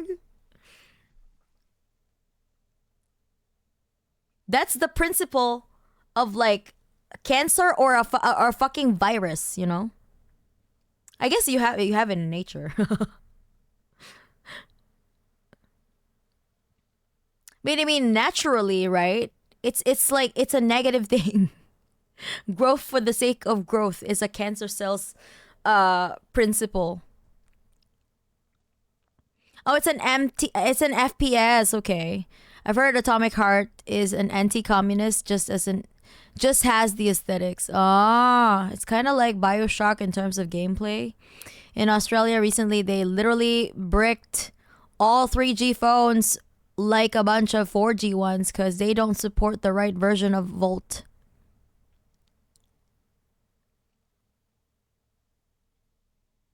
Atomic Heart is a good game in terms of quality, but its attitude towards the USSR is ambiguous. Very ambiguous. Oh, okay.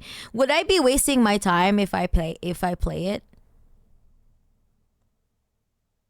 Or would you rather me play Metal Gear Solid? Gorbachev tried to do good things but had very unfortunate timing with the Chernobyl accident, precipitating the collapse of the USSR as it did. Yeah, precipitating the collapse of the USSR as it did. Okay. My takeaway from Atomic Heart is the main problem with it is not that it's made by communists, but that it's made by Russians with Soviet nostalgia. Ah. No, I don't think you'd be wasting your time. Okay. Mana playing Metal Gear Solid would be tragicomic. Really? MGS is cool. Definitely better. Okay. Snake Eater. MGS 3 has Snake Eater, so it wins. Yeah, my partner loves Metal Gear Solid a lot, so he tells me a lot about, like, you know, whenever we talk about politics, he always brings up MGS and shares the lore, and I'm like, he's like, oh, I remember when you were talking about this, and then I remember this part in MGS, like, oh wow, okay. We're talking about child soldiers and stuff like that, trauma and shit. In Metal Gear, Solid Peace Walker, there is like minute-long monologues about how cool Che is. Yeah, that too. Yeah. I remember that. Yes, they actually met Che. By the way, about the atomic heart, a lot of my friends were fighting because the main character swears. No Soviet hero would swear like an uneducated person. Ah, okay. I think it's worth playing for the fact that you play as a proud Soviet citizen and not be chastised for it. Okay. I mean, that's cool. Also, it would be worth it if you can criticize it to help clear up misconceptions. Ah, okay. MGS is also really fucking gay. Oh, yeah? The main protagonist of Atomic Heart is kinda a dick. But not in a good way. Ah, hell nah. Okay, let's continue. The tenant pays, if the home was even purchased outright in the first place rather than on mortgage that, again, you pay. I have my own bills to pay. How am I supposed to put food on the table without being a landlord? To quote the same source I cited earlier, given the traditional landlord battle cry of, I've got my own bills to pay too, don't you know? Readers may be surprised to learn that nearly half of landlords own their renters' homes outright, meaning without a mortgage. For these landlords, the ongoing cost of supplying a property to a renter is limited to the costs incurred in keeping the property in a good state of repair and fit for human habitation. Yeah. In comparison to average rents, these costs are negligible. According to research by the insurer More Than, the national average expenditure necessary on a 3-bedroom home for repair work, maintenance, and building insurance is only £73.17 per month. Oh, damn. In comparison, the average rent on a 3-bedroom home in Manchester in 2018 was £895 per month. Bro, what the hell? More than 10 times the average ongoing cost to Yeah. the mortgage-free landlord in supplying the property. To put it another way, such a landlord's yearly costs would be covered by payment on their first month's rent, with change to spare, That's with true. every payment thereafter being pure profit. Also, get a job? Dip Yeah, into that- exactly. Get a fucking job. Like, if you're gonna lose everything because you'd have to, like, you know, your tenants are not paying you, how about you get a fucking job then so you can pay your mortgage, you bitch ass? Rainy day fund. Cut down on the avocado toast, perhaps. No wonder they Yeah, cut down on the avocado toast. That's fucking right. bitch about risk so much. Apparently, a single expense can ruin them. They do well to be more fiscally responsible. He's so right. Laws are in favor of tenants. We landlords have no power. This is a point so laughable that I barely need to go over it. In the UK, 1 in 5 ministers of parliament are landlords, as compared to 2% of the general public. In the US, at least 200... Your bitch ass literally gets a tax incentive, you fucking hoe. Hoe. 38 federal lawmakers I'm running are also out of, like, curses. I hate landlords. landlords. More than 200 senior congressional staffers also own properties and land they rent across the US. Furthermore, there is no limit under current law on how much they can rake in as landlords, a Bro. neat little exploit to get out of the income limit they're supposed to have beside their federal salary. An interesting article on the topic is, here's how many landlords are in the Washington legislature, which I suggest you read. In 2016 in the UK, a blatant example of landlord influence saw 72 private landlord MPs contributing to defeating a Labour bill which, as a clause, would have required private landlords to make homes fit for human habitation. This was shot down. But yes, dear No, landlord, what you're- the hell? What the hell? They shut down to like a law to make the place habitable for suitable for human habitation. Of course they shut it down because they have to pay the maintenance cost. But like they said, it's negligible. They can't even shell that out. The fuck do you mean? Like, do you just like, what do you do with your money, dog? You're oppressed because of some. What do you do with the rent money? With the rest of the rent money, do you just like pay for your lavish vacations for that shit? While your tenants are like living in squalor? Gorbachev disarmed the USSR in every sense, hiding behind populist slogans like his successors.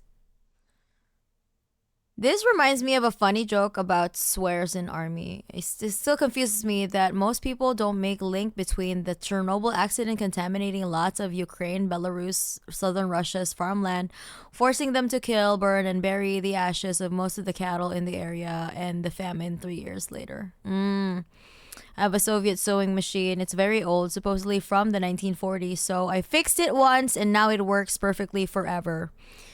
It's the first sewing machine I've ever had that can sew through 3 layers of thick leather shoes. Whoa, that is so fucking cool. I was talking to a former captain in the Soviet army. He very rarely swore when we talked to him one-on-one. Okay, that's cool. Don't you know homes are for money making, not living in it? Not living in. That's where you get it from. They use the money to roll up the joints and burn them. Do they just burn money? Apparently he's a good person. All the military men I know swear like cobblers. Damn. Do cobblers swear a lot? Use legal protection preventing you from immediately evicting the single mother working minimum wage with 2 kids. That's the I'm an anime bitch. I swear a lot. here. But some people prefer renting. Yeah, fuck off. No one prefers renting. Yeah, no. The absolute smallest minority Who of the people fuck says that? Nobody fucking prefer. If I could, that's when I found out that my rent is almost the same as I would pay for a mortgage. That's when I realized, you know what? I'm just gonna get a house. Nobody if you had the option, like an affordable option to get a house, you don't want to fucking rent, bitch. The only reason why people rent in the first place because housing is so like getting your own fucking home is so unaffordable for like median income people, especially not even like people who have like who earn 6 figures in the US depending on location probably are not able to afford homes either, you know? Like, nobody wants a fucking rent. What the hell? that have to move around a lot might prefer the convenience of renting, sure, but that doesn't justify private ownership of hundreds of properties for single individuals or the entire system of landlordism. If people need to move around a lot for work and require housing, then rotating housing plans for such industries is something the state can and should do, rather than, well, yes, I mean, the DPRK does this, you know? If you had to relocate, then you're gonna be, you know, issued another home into the location that you're gonna work, you know? landlords. Furthermore, for the vast majority of people who live and work in one place and don't need to move around a lot, the clear preference is ownership. Also, those that attempt to paint renting versus owning as some quirky choice people make seem to forget that going from renting to owning isn't easy. In many Exactly. To a DPRK citizen, they're like, what is a rent? What is a mortgage even? The fuck? You guys live in I don't know, like you guys live in the feudal era. areas across the US, and the rest of the world for that matter, landlords are buying up every house that hits the market and converting them to rentals or Airbnbs. This is especially so in third world capitals with heavy Let me tourist just presence. say that Airbnbs are like, I don't see their purpose. Like I saw when I was like trying to you know, look at the prices of our Airbnbs and hotels in Kyoto, right? Because I'm planning to like go to Kyoto like one of these days with my partner. And the thing is, like, the Airbnbs almost like have the same amount as, like, you know, you'd have to pay the same amount as like a hotel. And the thing is, like, you have to clean, like, you have to like follow rules in Airbnb that are like, you know, you have to like take out the trash or whatever the fuck that the landlord is going to ask of you. Well, in a hotel, you can just literally do whatever the fuck, you know, like you can just leave your stuff and there's like housekeeping service that would like just make your bed, you know? Because you paid for the fucking hotel. About the same amount of the same cost, you know? Like why would I go to a fucking Airbnb when I could just book a hotel for the same amount of a price with less hassle following our landlord's rules? We're starting to outlaw Airbnb and Uber and such where I live, and it's giving me a bit of hope. That's good. Airbnb are just hotels with legal holes. Also, they're collapsing, so good riddance. That's good.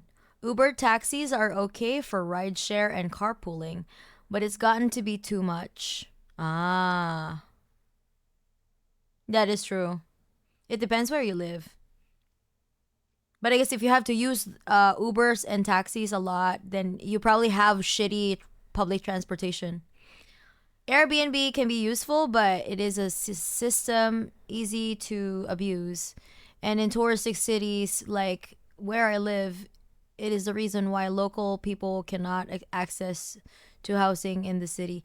I mean, I think like our Airbnb like is a fucking shitty company all over, and the fact that they are advertising properties in the West Bank. Like there are like some settlers advertising stolen Palestinian homes in the West Bank in Airbnb. Like it's the audacity. Not only did you steal a fucking home from a Palestinian person, you also tried to profit off of a stolen home. You literally didn't do. All you did was steal and then profit off of the people who's gonna rent your Airbnb. You stupid bitch. Not stupid bitch, but fucking settler colonizer bitch. Yeah, typical colonizer. When I was in Japan in March last year, it was a whole hell of a lot cheaper than a hotel. Really? But there are probably cheaper hotels that you did not see, because the ones that I'm seeing right now, it's like they're about the same. I think the thing is, a lot of people fight at work, but they may not fight when they're not at work. I'm used to hearing Soviet people in old movies and try to learn from them. If I stub my toe on a chair, I'll swear to. Yeah, I mean, $500 a week instead of 1.5K.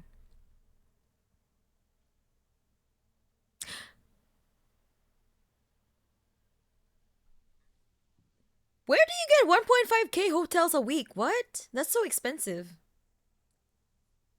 Was it for two people? Airbnbs generally drives up housing prices for local people. No, just you? There are like hotels that there are like 5,000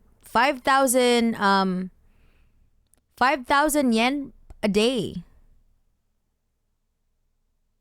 They're cheap hotels though, but they're still good.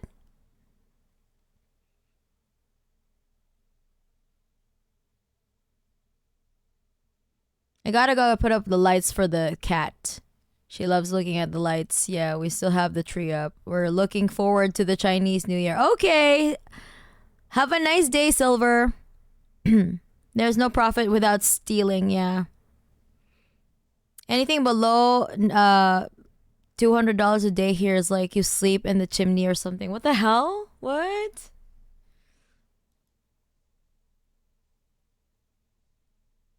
That is ridiculous.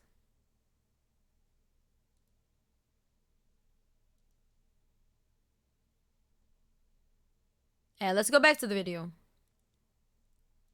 The people who actually live there can't actually afford to live there. In the US, a common sight is seeing cash offers with nearly $100,000 over asking price for property that just dropped onto the market. Not from that cute couple with 2.3 kids, but from some conglomerate or investment firm buying up to rent. This is not a sane way to organize housing. Through my hard work, I got this property, so I deserve this property as an investment. What? This is the only argument that can at least be somewhat defended. I don't have an issue with your grandparents that have a single property they rent out to help with their retirement. My issue is with corporate renting, in which dozens, hundreds, and even thousands of housing units are owned by a single individual or a company. The problem is systemic. 2.3 kids. I once found a cage for rent they called a locker for 80 Canadian dollars. My jaw dropped. Lost 0.3 kids in the divorce. The issue isn't for you to aspire to be a landlord as the only solution, but to abolish the concept of landlordism entirely. If you're a working couple who actually contribute to society and have one rental property on the side, hey, capitalism is brutal and you can't be faulted for trying to secure your livelihood. The issue is, though, that the system not only necessitates this behavior, but actively encourages hoarding and inhumane business practices. You yourself are not at fault. Imps, remember, human nature is not an immutable, thing. It's literally predicated by the material conditions and the systems in place, in which this one is greed is incentivized. In my opinion.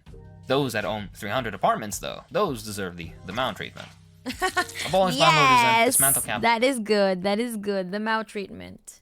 We need a little chairman meow meow, Destruction of socialism. I made several videos on this that you can refer to here. Yeah.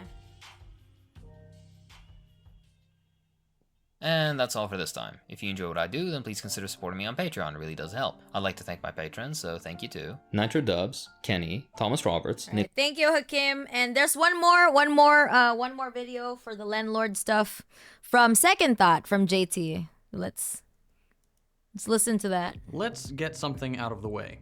We on the left have this revolting tendency that I want to steer clear of entirely for this sensitive and important topic.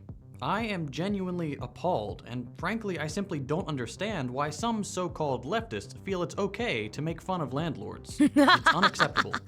Might I remind you that landlords live paycheck to paycheck? Your paycheck, sure, but still. And might I also remind you that rent in the US has gone up at a rate of 18% over the last 5 years alone, and almost 150% since 1985, completely outpacing inflation, meaning every year that goes by is more money in landlords' pockets than the year before. And I'm sure you all know that more money means more problems. More money?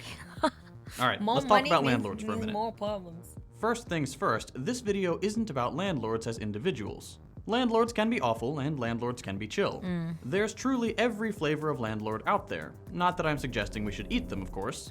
No, this video is about landlords as a class and the power that that class has. It's not a video about how individual landlords choose to use or not use that power. That's up to them. Though most landlords absolutely abuse their privileged status. No, this video is a criticism of that power itself. How it underlies the landlord-tenant relationship, and the many awful consequences of landlords existing that we might want to reconsider. I'm not talking about individual people you might know. Being defines consciousness, and this consciousness may be different at different times. That is true. Yeah. Conservatives here complain that our Labour Party leader is a landlord because he rents his Vancouver property while living in Ottawa for his job as leader of the federal party. While the cons and libs all own dozens to hundreds of rental units. Yeah, that's pretty shitty. That happen to be landlords, especially not any older relatives who rent out an extra property to supplement their retirement, for example. This video is about the existence of landlords in general. So, what's the problem with landlords? Generally speaking, landlording is a form of rent-seeking behavior. That's pretty obvious given the fact that the thing we give landlords is literally called rent. But let's actually go over what rent-seeking means for a second. Landlords, like all rent-seekers, make money based not on any work they do, or in exchange for producing anything of value, but on the simple fact that they own something necessary. In this case, housing. They do not add anything to society, but they do accumulate wealth. Normally, accumulating wealth is something that's only supposed to happen when you produce wealth, something that happens when people work. Taking thing A and through varying processes, turning it into thing B, which is worth more, for example. That's what creates value in a society, and landlords just don't do that. While some landlords do a minimal amount of work, the big appeal of becoming a landlord is obviously the fact that it's quote-unquote passive income. Oh god, the passive income shit. Oh my fucking lord. meaning that it doesn't require any work from the landlord themselves. That's because at the end of the day, landlords are just the people who own. I'm gonna go to sleep. Good night, y'all. Have fun Luigi'ing Landlords in Roblox. Bye, Tora. Have a good night. No, I don't quit the stream. Leave your stream on at all times to help promote it. Thank you so much. But now I'm working in parallel, so I can rarely write while you listen to interesting videos. I'm working on voiceovers. I need to finish the order quickly and start preparing the Warhammer cover. That's good. Thank you. Gay-cube. Purple socialism GameCubers for all. Comrades, let's create a classless society and start in this chat. Subscribe to Mana so that it does not become an unsub. That's true. Thank you, Arian Kurovellian, for promoting my Twitch. So remember that under capitalism, ownership is merely the tacit agreement that the state will defend your claim through its monopoly of violence. This cherry is... I'm not a cherry, I'm an apple. I'm an apple. Manapple. The deed and nothing more. What the law considers livable requires very little effort to maintain once the developers, architects, and construction workers have already taken care of it. So either landlords will do very minimal labor or hire a property manager. In other words, a landlord doesn't actively produce anything for society. Nope. Or at least they don't need to. You, in contrast, most likely do.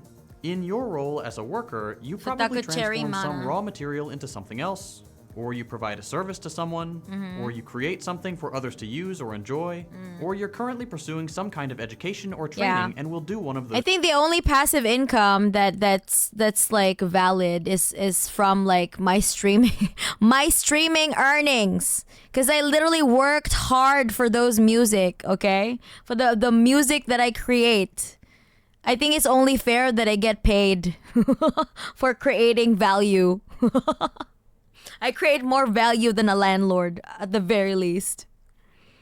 By the way, so I missed the start of the stream. Why cherry? I'm not cherry. I'm not a cherry.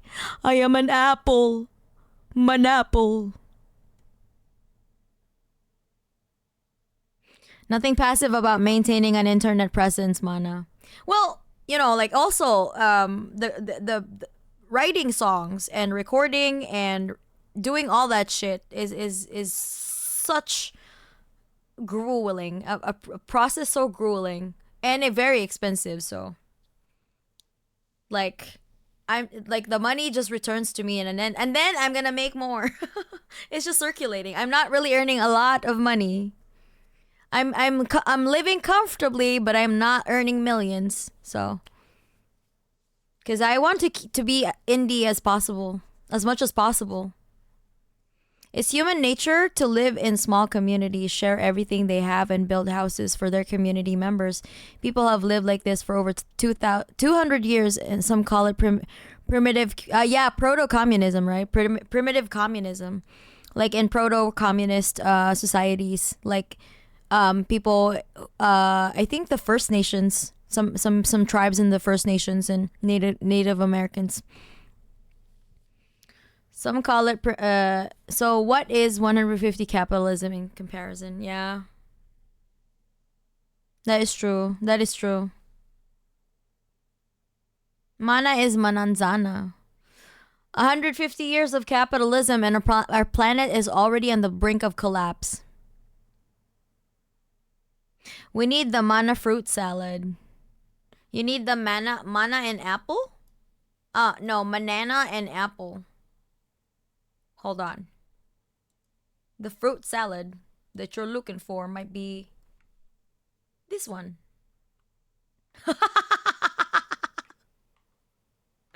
All right. Let's get back to the video.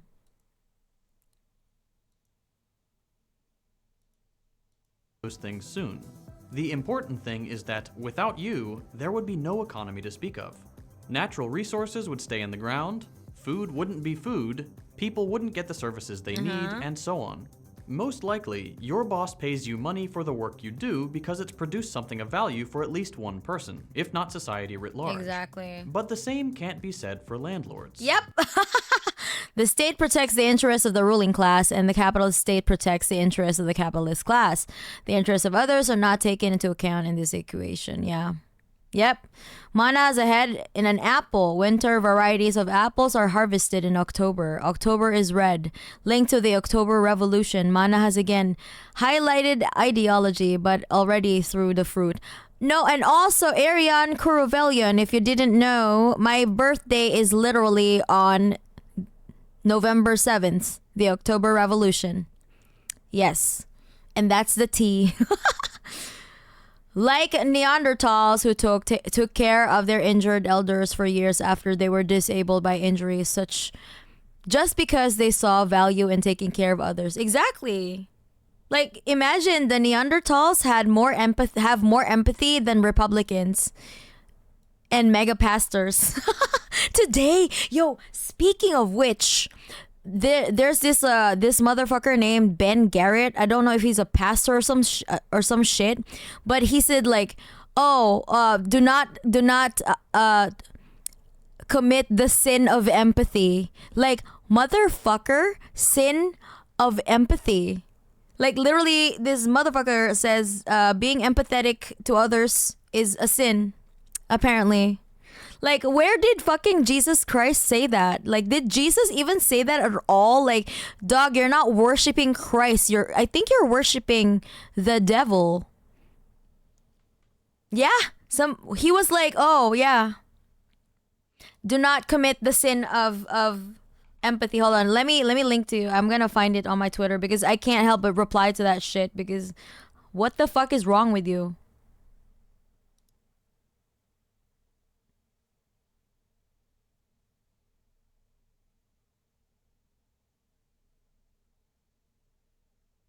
Where is that? I need to find it. I'm gonna find it. Hold on, imps. Yeah, there we go. The sin of empathy. Like, this motherfucker needs to go. Like, what? He said, do not commit the sin of empathy. This snake is God's enemy and yours too. She hates God and his people. You need to properly hate in response. She is not merely deceived, but is a deceiver. Your eye shall not pity. You know, and you know what this bishop said? The person that he's trying to demonize?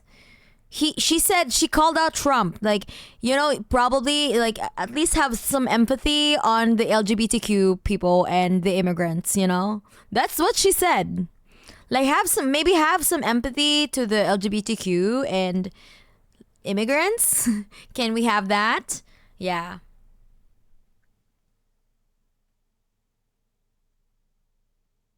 What does excessive empathy even mean? Exactly what my point is, Neanderthals have more empathy, have better emotional quotient, like emotional intelligence than these motherfuckers, you know? Religious abuse. Feed the homeless, yeah. No, but that you're being deceived, stand you. Do not commit the sin of empathy. There was a congressman that called for the bishop to be deported. Jeez, he was born. I'll be going to eat now. It's almost 4 a.m. Best wishes to Mana. Really enjoyable stream. And I'll be Luigi the Landlords in my dreams. All right, I'm a idiot. I'm a idiot. Bye. Thanks for dropping by and participating in the chat. These people just need to brandish a swastika at this point. Just say you don't fucking... Just say you're Nazi, motherfucker. Like, really. It would be easier that way. The horror of feeding the hungry. Am I right? It's almost like Jesus, like, tried to charge everyone that he fed, you know? Like, he performed a miracle, and then he was like, oh, that would be $5 each. I do not commit the sin of empathy. I am the son of God. I must not commit the sin of empathy. We talking about the bishop talking to Trump. Yes. Literally, this motherfucker, Ben Garrett, criticized the bishop and said, like, oh, she is the enemy. Never knew you had a Twitch. Well, I just started like really streaming on Twitch. So welcome, Infinite Fraction. We are talking about landlords and how useless they are. Landlords don't produce anything. They don't design the buildings Yep. they own, that's architects. They don't plan or even finance their construction, that's developers and Hey, government. yo, let's read the Bible quotation in here. If one member suffers, all suffer together. If one member is honored, all rejoice together. Right? But that Paul is wrong. No, who wrote that? Was it Paul or Peter? Corinthians. I don't know who wrote it, but like, he's wrong. He committed the sin of empathy. Anyways, American Christians don't read their own Bible. They don't. I know. Fernando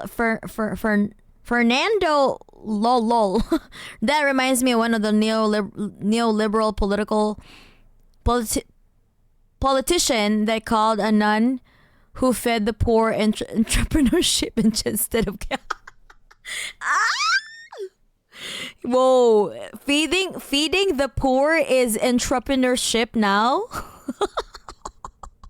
Oh, I'm such an entrepreneur in that case because I literally send money to Gaza to feed like starving families there. So am I imps?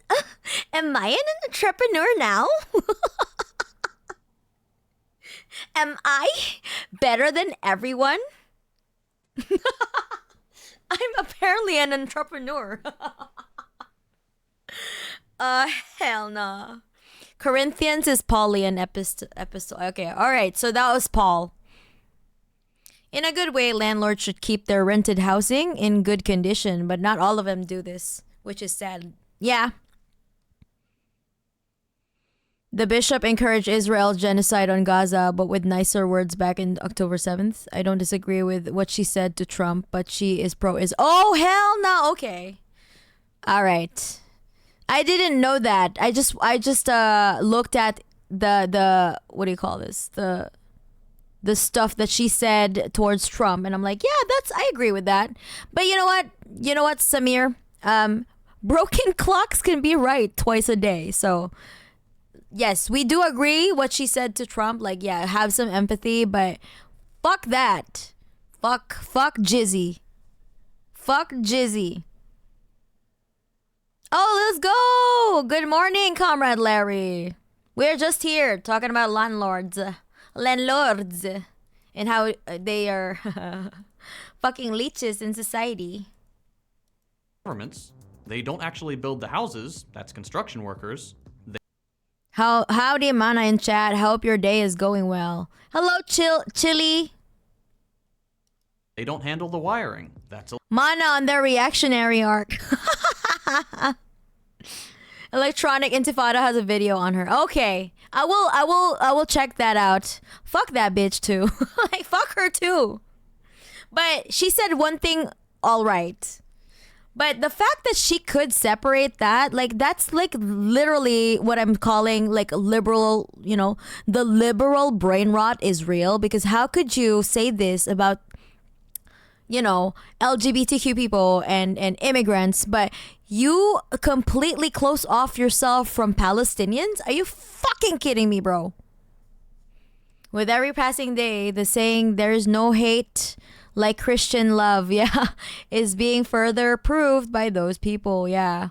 There is an old documentary series about how they brought several Papuas to the US to show how they live.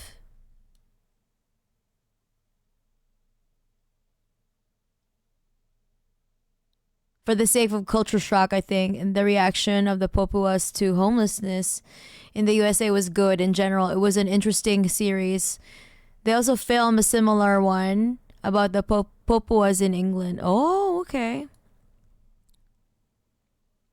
You levy a straw tax on poor and impose a tax on their grain. Therefore, Though you have built stone mansions, you will not live in them. Though you have planted lush vineyards, you will not drink their wine. Ah, ha, ha. Aha, aha. Pod Save America is deep if you're a lobotomite. Also, God hates landlords in the Bible. That is true.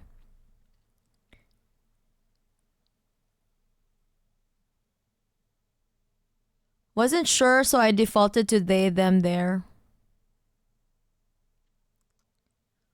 Adam Smith was critical of landlords. Yeah, even Adam Smith, right? The father of... was he the father of capitalism? I don't know. But even him, even that guy, revered by ANCAPs and shit. Electricians. Landlords are bad, they actually. Don't fix your sink. That's the super or a handy worker of some sort. Landlords literally just own the house. That's it. Legally, that's all it takes for them to collect rent. Anything else they choose to do is extra credit. But landlords will tell you the opposite. To try to justify themselves and their parasitic role, landlords will often say something like, well, landlords provide housing. Yep, nope. The idea being that this is some kind of service landlords are doing, and if we didn't have landlords, where would people get their homes? Where would they live? Where would they sleep? Where would they plug in their PS5s? Some other outlet? Don't be ridiculous. And this is an almost coherent argument, assuming you flat out ignore that The original meaning of free market in classical economics meant free from rents and rentoids. Damn.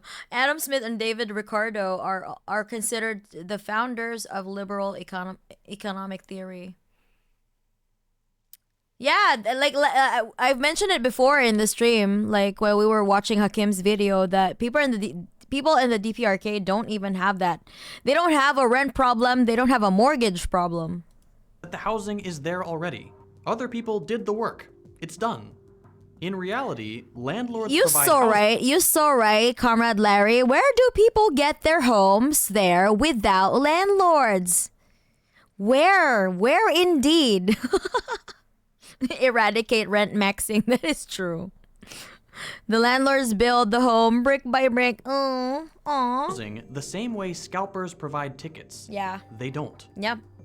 Somebody already printed out the tickets, scheduled the show, booked the artists, hired the technicians, rented out the venue, and put the tickets on sale. Landlords are nothing more than a useless middleman, controlling more of the supply than they can use themselves, exactly like a scalper, in order to resell it and skim money off the top. No, right? It's almost like they have a state that provides them housing or something. But that's like pie in the sky, Comrade Larry. How can a state provide housing for everyone? That's just impossible! A lot of money.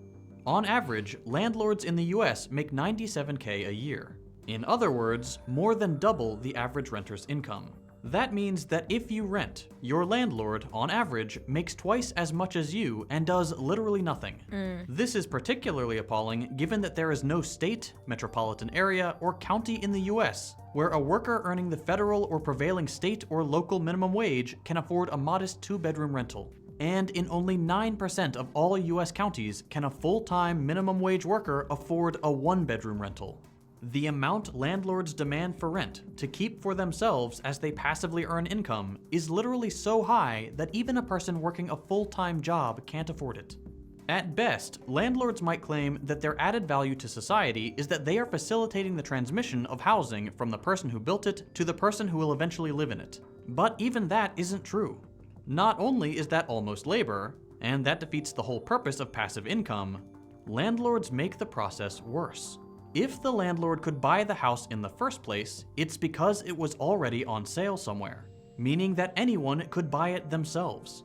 Therefore, landlords interrupt the process of housing going from producer to user. They take a one-step process and complicate it.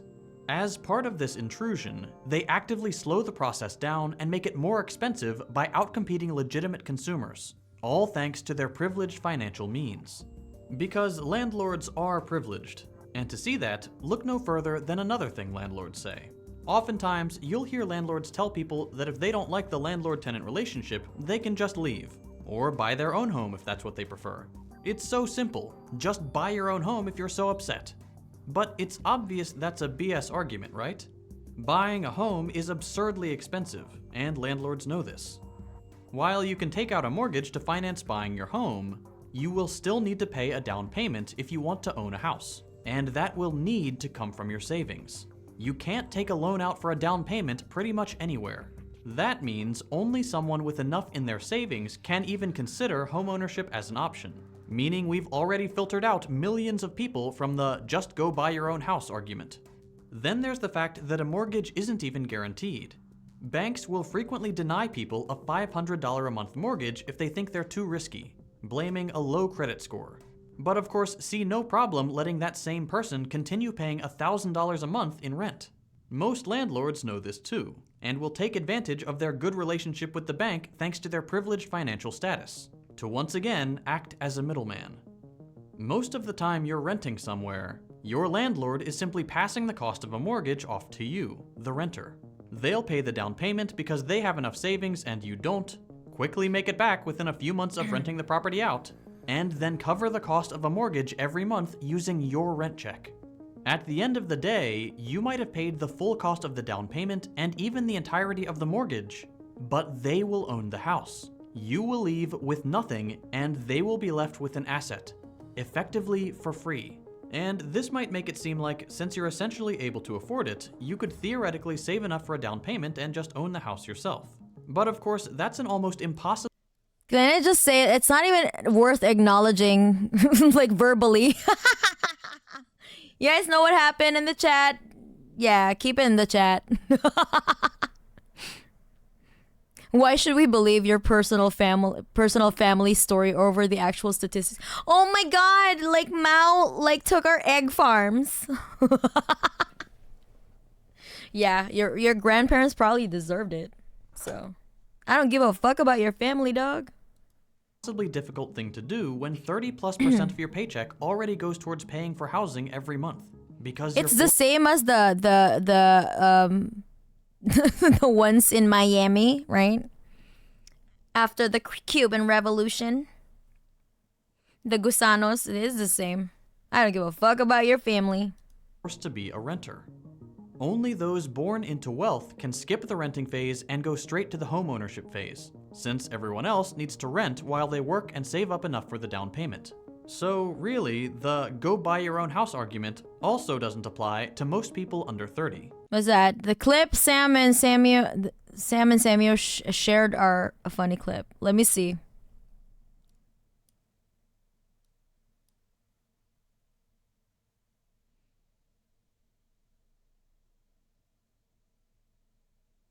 Hold on. Let me just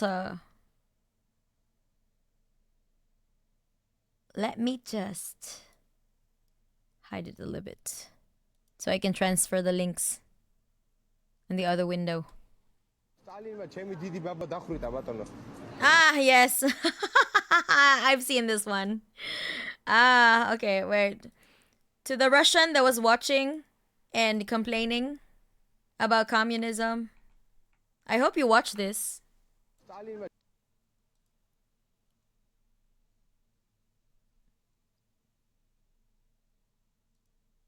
Alright, let's go.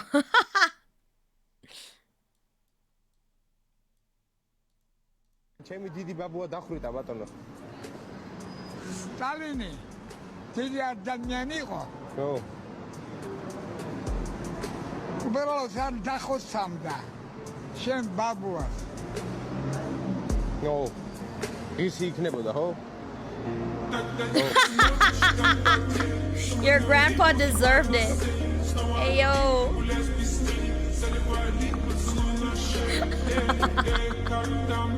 Stunned silence. Well deserved. What's the other one?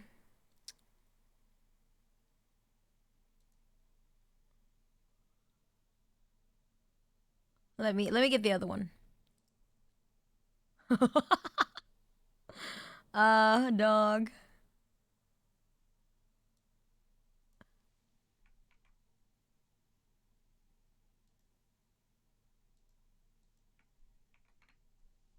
Oh, it's the same. Okay, it's the same one. Okay, all right, cool.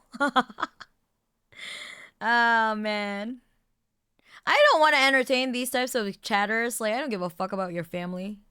Then, on top of all this, there's the landlords who don't use this clever Your personal anecdotes don't matter. passing the buck trick with To their me. mortgages, and whose rent checks are pure profit. Just as an example, 45% of landlords in the UK have no outstanding mortgages whatsoever. Every cent you send their way goes directly in their pockets. All right, They have the Gallasito. asset, and simply It's time to go to work. Have a good stream. Thank you so much. Have a good day at work. because of that fact and nothing more, they collect the money. To be more precise, the Kulaks are not farmers at all, but people who tricked their fellow villagers into working for themselves. It's kind of like still.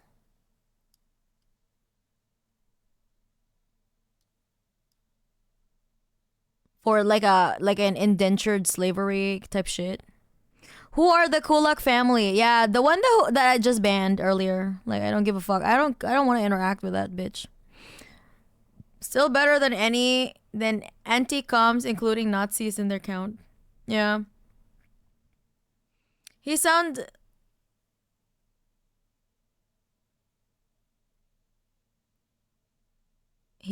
make his unban request in Russian. What are these thumbnails? This also ignores the fact that a lot of killings were revenge killings done by the people themselves. Ah, yeah. Mob justice sometimes, huh? They both link the same clip at the same time, I think. Ah. You have one Comey brain cells. I don't entertain that shit too. Yeah, I don't really care about that. They call me a tanky apologist for Mao and Stalin, but apologies are for mistakes. Okay, good one. Interesting fact. Kulak families could compensate for all the damage caused to their fellow villagers and not be subjected to repression. Some just did that. Khrushchev came from the same family and unfortunately eventually became head of state. Yeah, okay. That kind of sucks. Liberals get a chance to sit and learn or they quickly catch a ban. Yeah. My streams are open to people who want to learn, but if you just openly try to antagonize me right off the bat, I don't give a fuck about your family, dog. You came in here with bad faith arguments about your drama, about your family. I don't give a shit, dog. Your grandparents definitely deserved it, so. Or probably deserved it.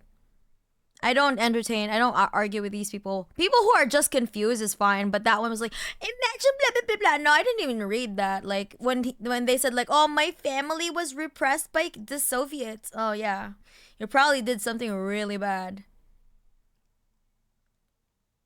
Or either that, or, like, you were probably working with the fucking Nazis. They really need to get some new material, like at least talk about people like Fritz Noether or something. Kulaks, by definition, are engaged in lending grain, often at 200% rate. They are practically microcredit organizations of the past. Yeah, okay. If they did that, man, they fucking deserved it. Man, if you're going to ban somebody, you should point at them with a hand. In the chat box. Oh yeah, okay, I'll do that next time. Who exactly are the Kulak? I'm not a history buff, so I've never heard of them. Okay, chat, can you explain in the chat while we watch the video, because it's already 12 and it's gonna be 1 soon. So let's finish this one. So if you can't afford to buy your own home, after all, millennials have 35% less wealth than previous generations at the same age, a singularly high mountain of student loan debt, suffer from the fact that housing prices have been on an upward trajectory their entire adult lives, and around 70% say that they are waiting to buy a home because they simply can't afford it. Yeah. What are you supposed to do? Well, if you don't like renting because it's exploitative and rent-seeking, and you can't afford your own place because staggeringly few people can, the only option left is homelessness. And homelessness, apart from being one of the most brutal, crushing situations a human being can experience, also happens to be pretty much illegal all over the country. Everywhere in the United States, cities erect anti-homeless architecture to drive the homeless out and make their mere existence miserable. It's illegal in many Like, criminalizing homelessness is such a brutal, like, society. Like, what? Why? Like, didn't Jesus ask you, like, most of these motherfuckers are Christians too. Didn't Jesus tell you, like, you know, house the homeless and feed the sick? I don't know. Feed the hungry and heal the sick. Like, what the... Man, what kind of religion are they? What is this? What is this brand of Christianity? Places to pitch a tent or even just sleep. And cops will happily enforce these laws, or enforce the anti-homeless law they imagine must exist even when it doesn't. Cops frequently destroy homeless camps, beat the homeless, or otherwise make their existence hell. And once again, landlords know this is the alternative. And they know that if you complain, they can always call the sheriff and have you evicted, violently pushing you out of your home and closer to the terrifying possibility of becoming homeless. Landlords are not shy when it comes to using this pressure. Officially, 3.6 million eviction notices are filed each year. And that's just the official evictions, not including all the evictions millions of people are forced into when landlords suddenly jack up rents and you're forced to look elsewhere. The result is that in any given year, 3.5 million people, 1.4 million of them children, experience homelessness. What all this means is that every lease you've ever had has been signed on— True. Anti-homeless DPRK architecture. Homes. Actual homes. That's why you don't find a home. You don't see a homeless person there because they have what? Guess what? Homes. under duress. While you technically have the freedom to choose what landlord you sign a lease with, the worship of Mammon and Moloch. most people do not have the freedom to not sign a lease at all. The only other reasonable option, homeownership, is unaffordable, and it's either that or you're on your own, with your most basic human need going unmet. That means renting isn't just a normal transaction, it's ransom. Yeah. Everyone knows that— It is! We're in a fucking hostage situation, imps. The fuck? Oh my god, funny how they pay up more for all these measures instead of just giving them a title, a little bit of food and exactly.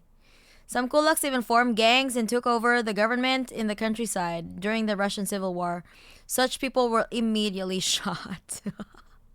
But only the bad parts without the cyberpunk aesthetics. Yeah. Without even the technology, even. Not the aesthetics, not the technology, all just the dystopia. Just the dystopia and poverty. That's it. If renting a home is ransom, so is healthcare as a commodity. Exactly. housing is a good investment. It's the #1 piece of financial advice that's consistent from year to year, and housing is probably the best thing you can put your money in if you have it. Being under capitalism is a hostage situation. reason that's true is that the demand for housing is inelastic at the individual level. We all need to be housed. Yeah. It is a non-negotiable condition of living. That means that those who control the supply, landlords, can create artificial scarcity to jack up the prices. Since when push comes to shove, you will pay however much you can afford on meeting your most fundamental needs. Same with food, same with healthcare. With the added There's another Mohorir, Moro here. Please, stop this nonsense right now.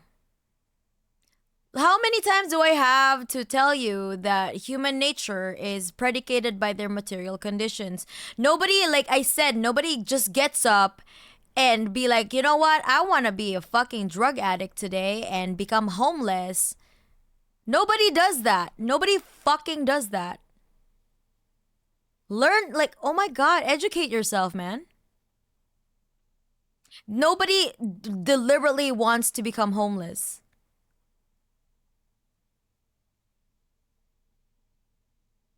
You're also very, like, speaking from a place of privilege. You have never been in situations, you don't even have to be in situations, like in dark situations where you have to resort to like the pain is too much that you have to resort to substances because you don't have any access to mental health care. What?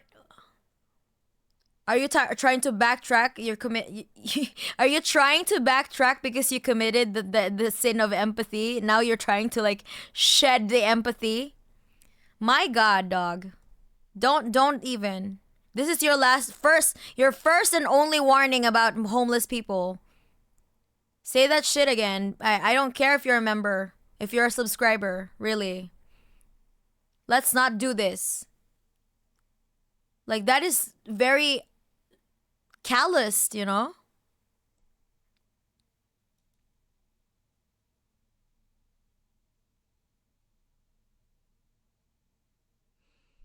Too lazy or just broken? Have you considered the trauma that goes along with losing your home? Exactly. The amount of people who truly do that is like the tens of people, I'm sure. It's in the tens of people, I'm sure, yeah. Like, if there are, it's gonna be, it's not the, you know, it's not the norm.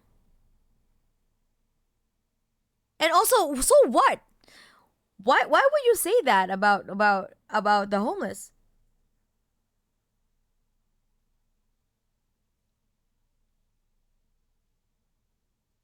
Not a number worth even discussing and is only brought up for counter-revolutionary propaganda. Exactly. Just because these types of people exist doesn't mean that we don't need to solve homelessness, right? It's trying to, okay, hear me out. Like, it's trying to distract you from the real problem. You're nitpicking.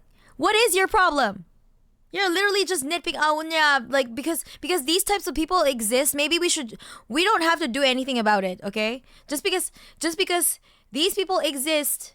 You think that these people exist, you know, that the people who actually deliberately want to be homeless, still doesn't change the fact, still doesn't change the criticism of landlordism, okay?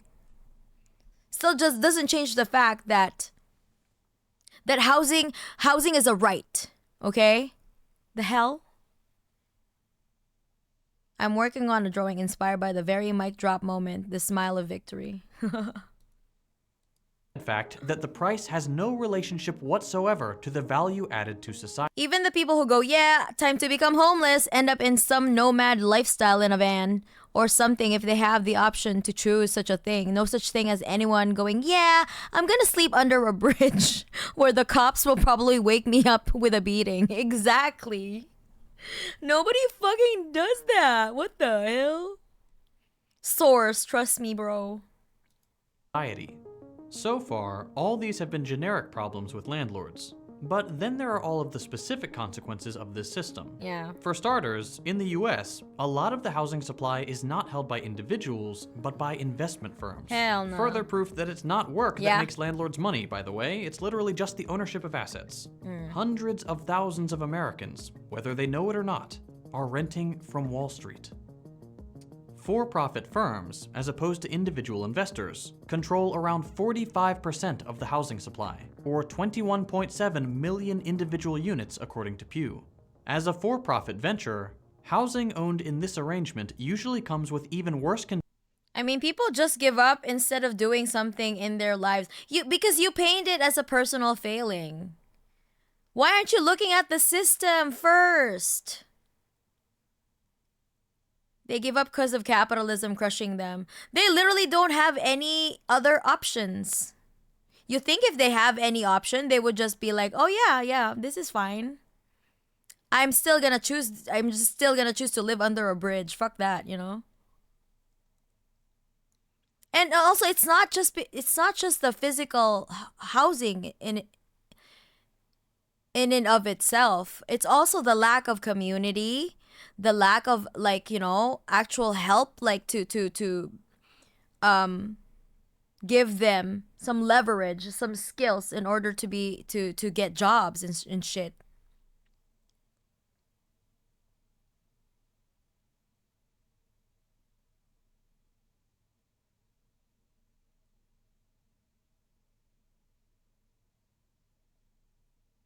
Yeah, like what T-Color said, that that points to maybe mental illness preventing them from holding a job, or perhaps drug addiction. Most people don't want to give up for no reason. Exactly. And the thing is, like, if they have like mental health disorders, they don't have access to it. They don't. No, they don't have access to healthcare, proper healthcare that could treat their mental illness, so that they can, function in society. So let's not turn it into individuals' personal failings. It's literally the system that's failing them. Do you understand? Exactly, Jeremiah on Twitch. Jeremiah on Twitch. Jeremiah. That it can never happen to me attitude until it does. Exactly. Like Moro here. Let me just level with you. You have more things in common with a homeless person than with Jeff Bezos. Do you understand that? Like, really? Do you, like, existential, do you understand that?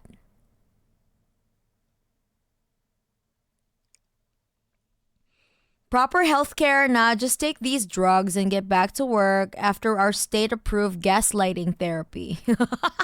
This one, yeah. Good to see you, Juchi Gang. The Juchi Gang is here. It's difficult to function in a fundamentally predatory and hostile society. Even more so once you fall off habits and lack things like the capacity to clean yourself or rest. Exactly. My God. Let's not do this. Let's not do this, man. At the very least, have some empathy and don't, like, nitpick towards you know what you're doing right now? You're already kicking someone who's down. Right? I think we should not do that. You know the real enemy is, right? The real enemy are the capitalists. Not the homeless. The homeless really would do not like wouldn't do anything to you, can't do anything for you. And yet here we are. You know? I have a friend who just went to the countryside and feeds himself. See, like, not everyone would want to be homeless. Hate maxing homeless. Yeah. Hate maxing homelessness or hate maxing homeless people and the poor. Let's not do that because we have more things in common with them. Where, like, if we didn't have any jobs, we would be homeless too. Right? Let's not do that.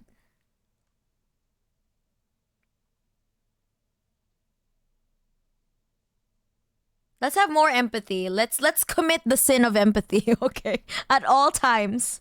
Conditions than a quote-unquote normal landlord-tenant relationship. Renting from Wall Street comes with aggressive rent hikes, fee gouging, and high rates of eviction. This is because investors have found that, although tenant turnover costs companies an average of $1,500, they can easily recover that cost through late fees, court fines, or retaining tenant security deposits. And since shareholders demand that profits consistently outpace inflation, that cost gets passed on to renters. In other words, you. This means for-profit firms will make sure to make a profit by any means necessary, regardless of by any means necessary. How many evictions it takes. These companies will use every violent tool available to make a profit, and we have no choice but to agree to these awful terms because we can't not have housing. Yep. The perpetrators of these acts are companies like Blackstone, the world's largest real estate management firm, which should obviously not be confused with BlackRock, the mega firm that also invests a ton into housing. Yeah. $120 billion by their own They're admission, also bad. and which has multiple former BlackRock and Blackstone. high-level employees Because their hearts are black. in the Biden admin. Nor should it be confused with Blackwater, the private security company hired by the US government that guarded the homes of the wealthy during Hurricane Katrina and was given the license to shoot people simply trying to flee one of the greatest disasters in American history. 3 very different, totally normal companies that should absolutely not be mixed up. But back to landlording. Large, for-profit housing firms use their powerful financial position to do all sorts of cruel things. Like the stuff we've already covered, but also like stopping rent control laws that would prevent them from hiking up rents willy-nilly. In practical terms, that means using the profits made from tenants to screw tenants over even more in the future. Then there's the fact that the two sides of Wall Street are mutually beneficial. While one side exploits the nature of the market to make profits, eventually crashing the economy like what's happened every 5 or 10 years for the last half-century, the other side buys up the houses that get foreclosed on. We saw this in 2008. The economy crashed due to Wall Street chasing big bucks, millions of people were foreclosed on, and Wall Street firms, still flush with cash, bought up all that housing. According to The Intercept, quoting Julia Gordon of the NCST, the addition of 7 million single-family rental homes since 2005 has almost a 1-to-1 relationship with the number of families who lost their homes to foreclosure. God damn. I mean, for God's sake, even the guy who thought the invisible hand of the market could fix everything hated landlords. Here in the US, landlords make up a measly 6.7% of the total population, but a whopping 238 federal lawmakers are landlords. Our political system is built in such a way that landlording, for all its exploitation and worthlessness to the rest of us, will endure because it moves money up towards the wealthy. Yeah. That is the sad reality we live in today. But it doesn't have to be. Affordable or even free housing is not only feasible, it's the norm in plenty of places around the world. For fucking When you take real. profiteering out of the equation, you free up funds that can go into making public housing amazing and available to all. The way socialists in Vienna, for example, have created public housing that not only looks great, but fully houses 62% of the city. Damn, okay. If all landlords do is orchestrate the process of a home going to someone who needs it, but do so while skimming huge profits off the top, never reinvesting that money into making the property better, and keeping out millions of people who desperately need it, it's not hard to imagine a city or national government being able to do the same thing better, without all the awful rent seeking. For real, yeah. Millions of homes are vacant.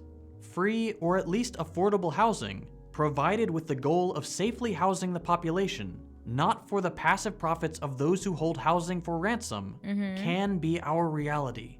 It doesn't have to be just a dream. All we have to do is cut out the middleman. That's right. If you've watched my videos for a while, you're probably aware that YouTube doesn't treat socialist creators very well. I've had countless videos demonetized, age-restricted, even completely... I think mine, since I don't really make like overt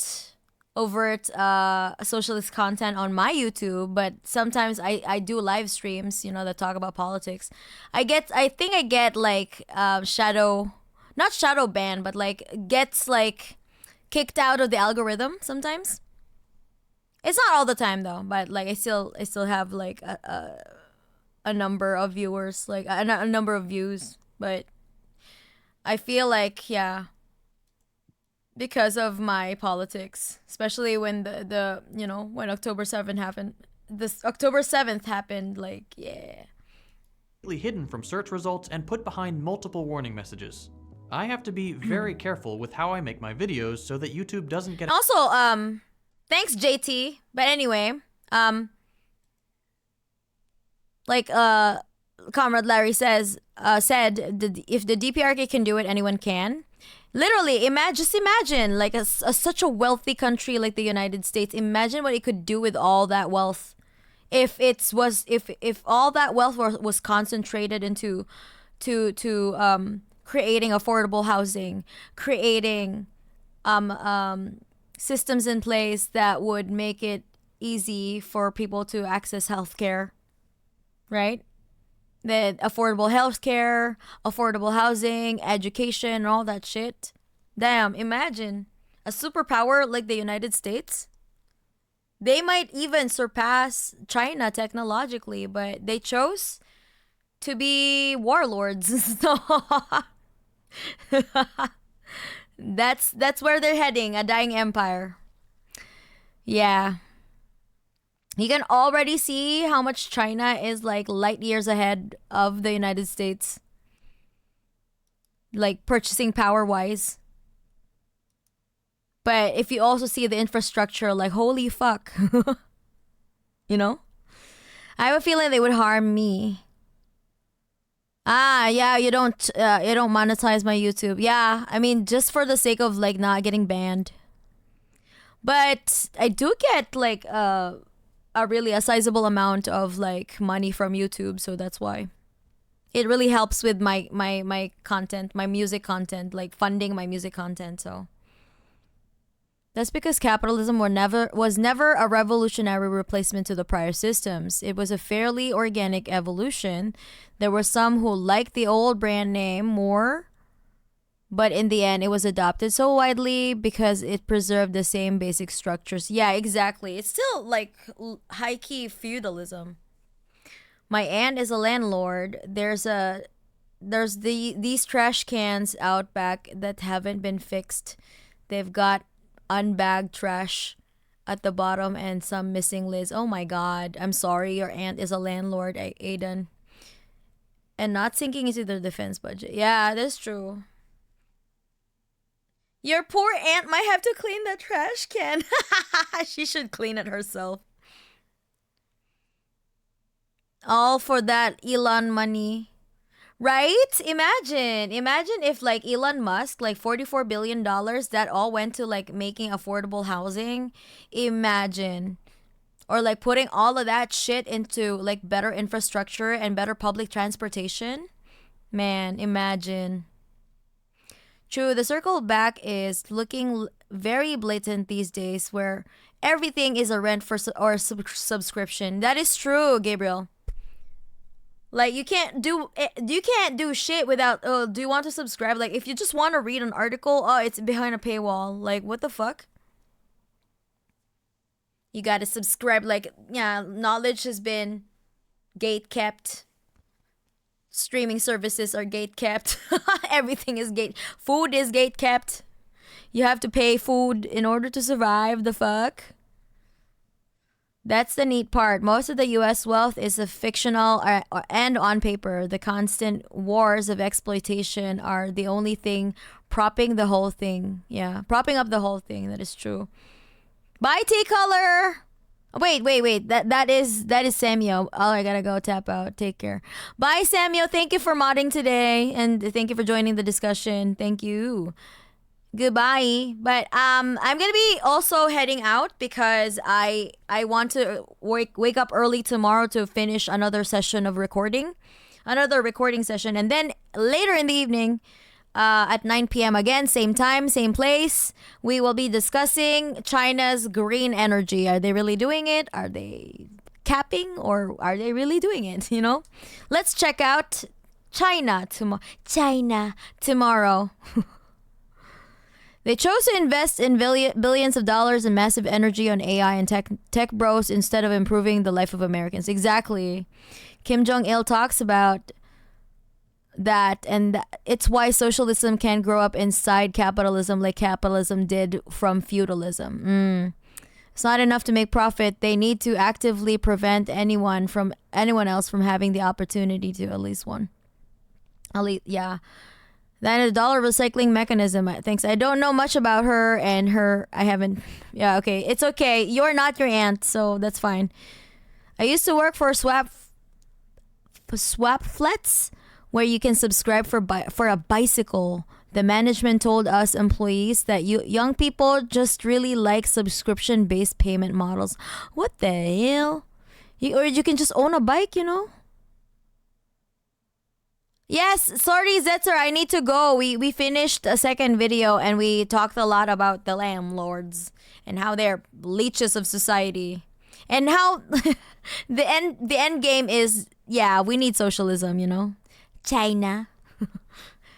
All right, guys, I will be back soon tomorrow, okay? I will be streaming again about China. So, America is so frequent. Yeah, I think, let me see. Oh, we could probably raid lesbian hot sauce right now. All right, let's raid her. Raid Shadow Legends.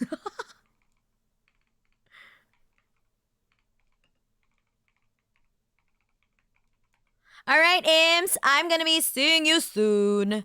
And the raid is raid from Comrade Mana. Comrade Mana. Wait. Okay, that's the message. All right, imps, I'm gonna go and I'll see you soon. Like tomorrow. Same time, same place. All right? Later, motherfuckers!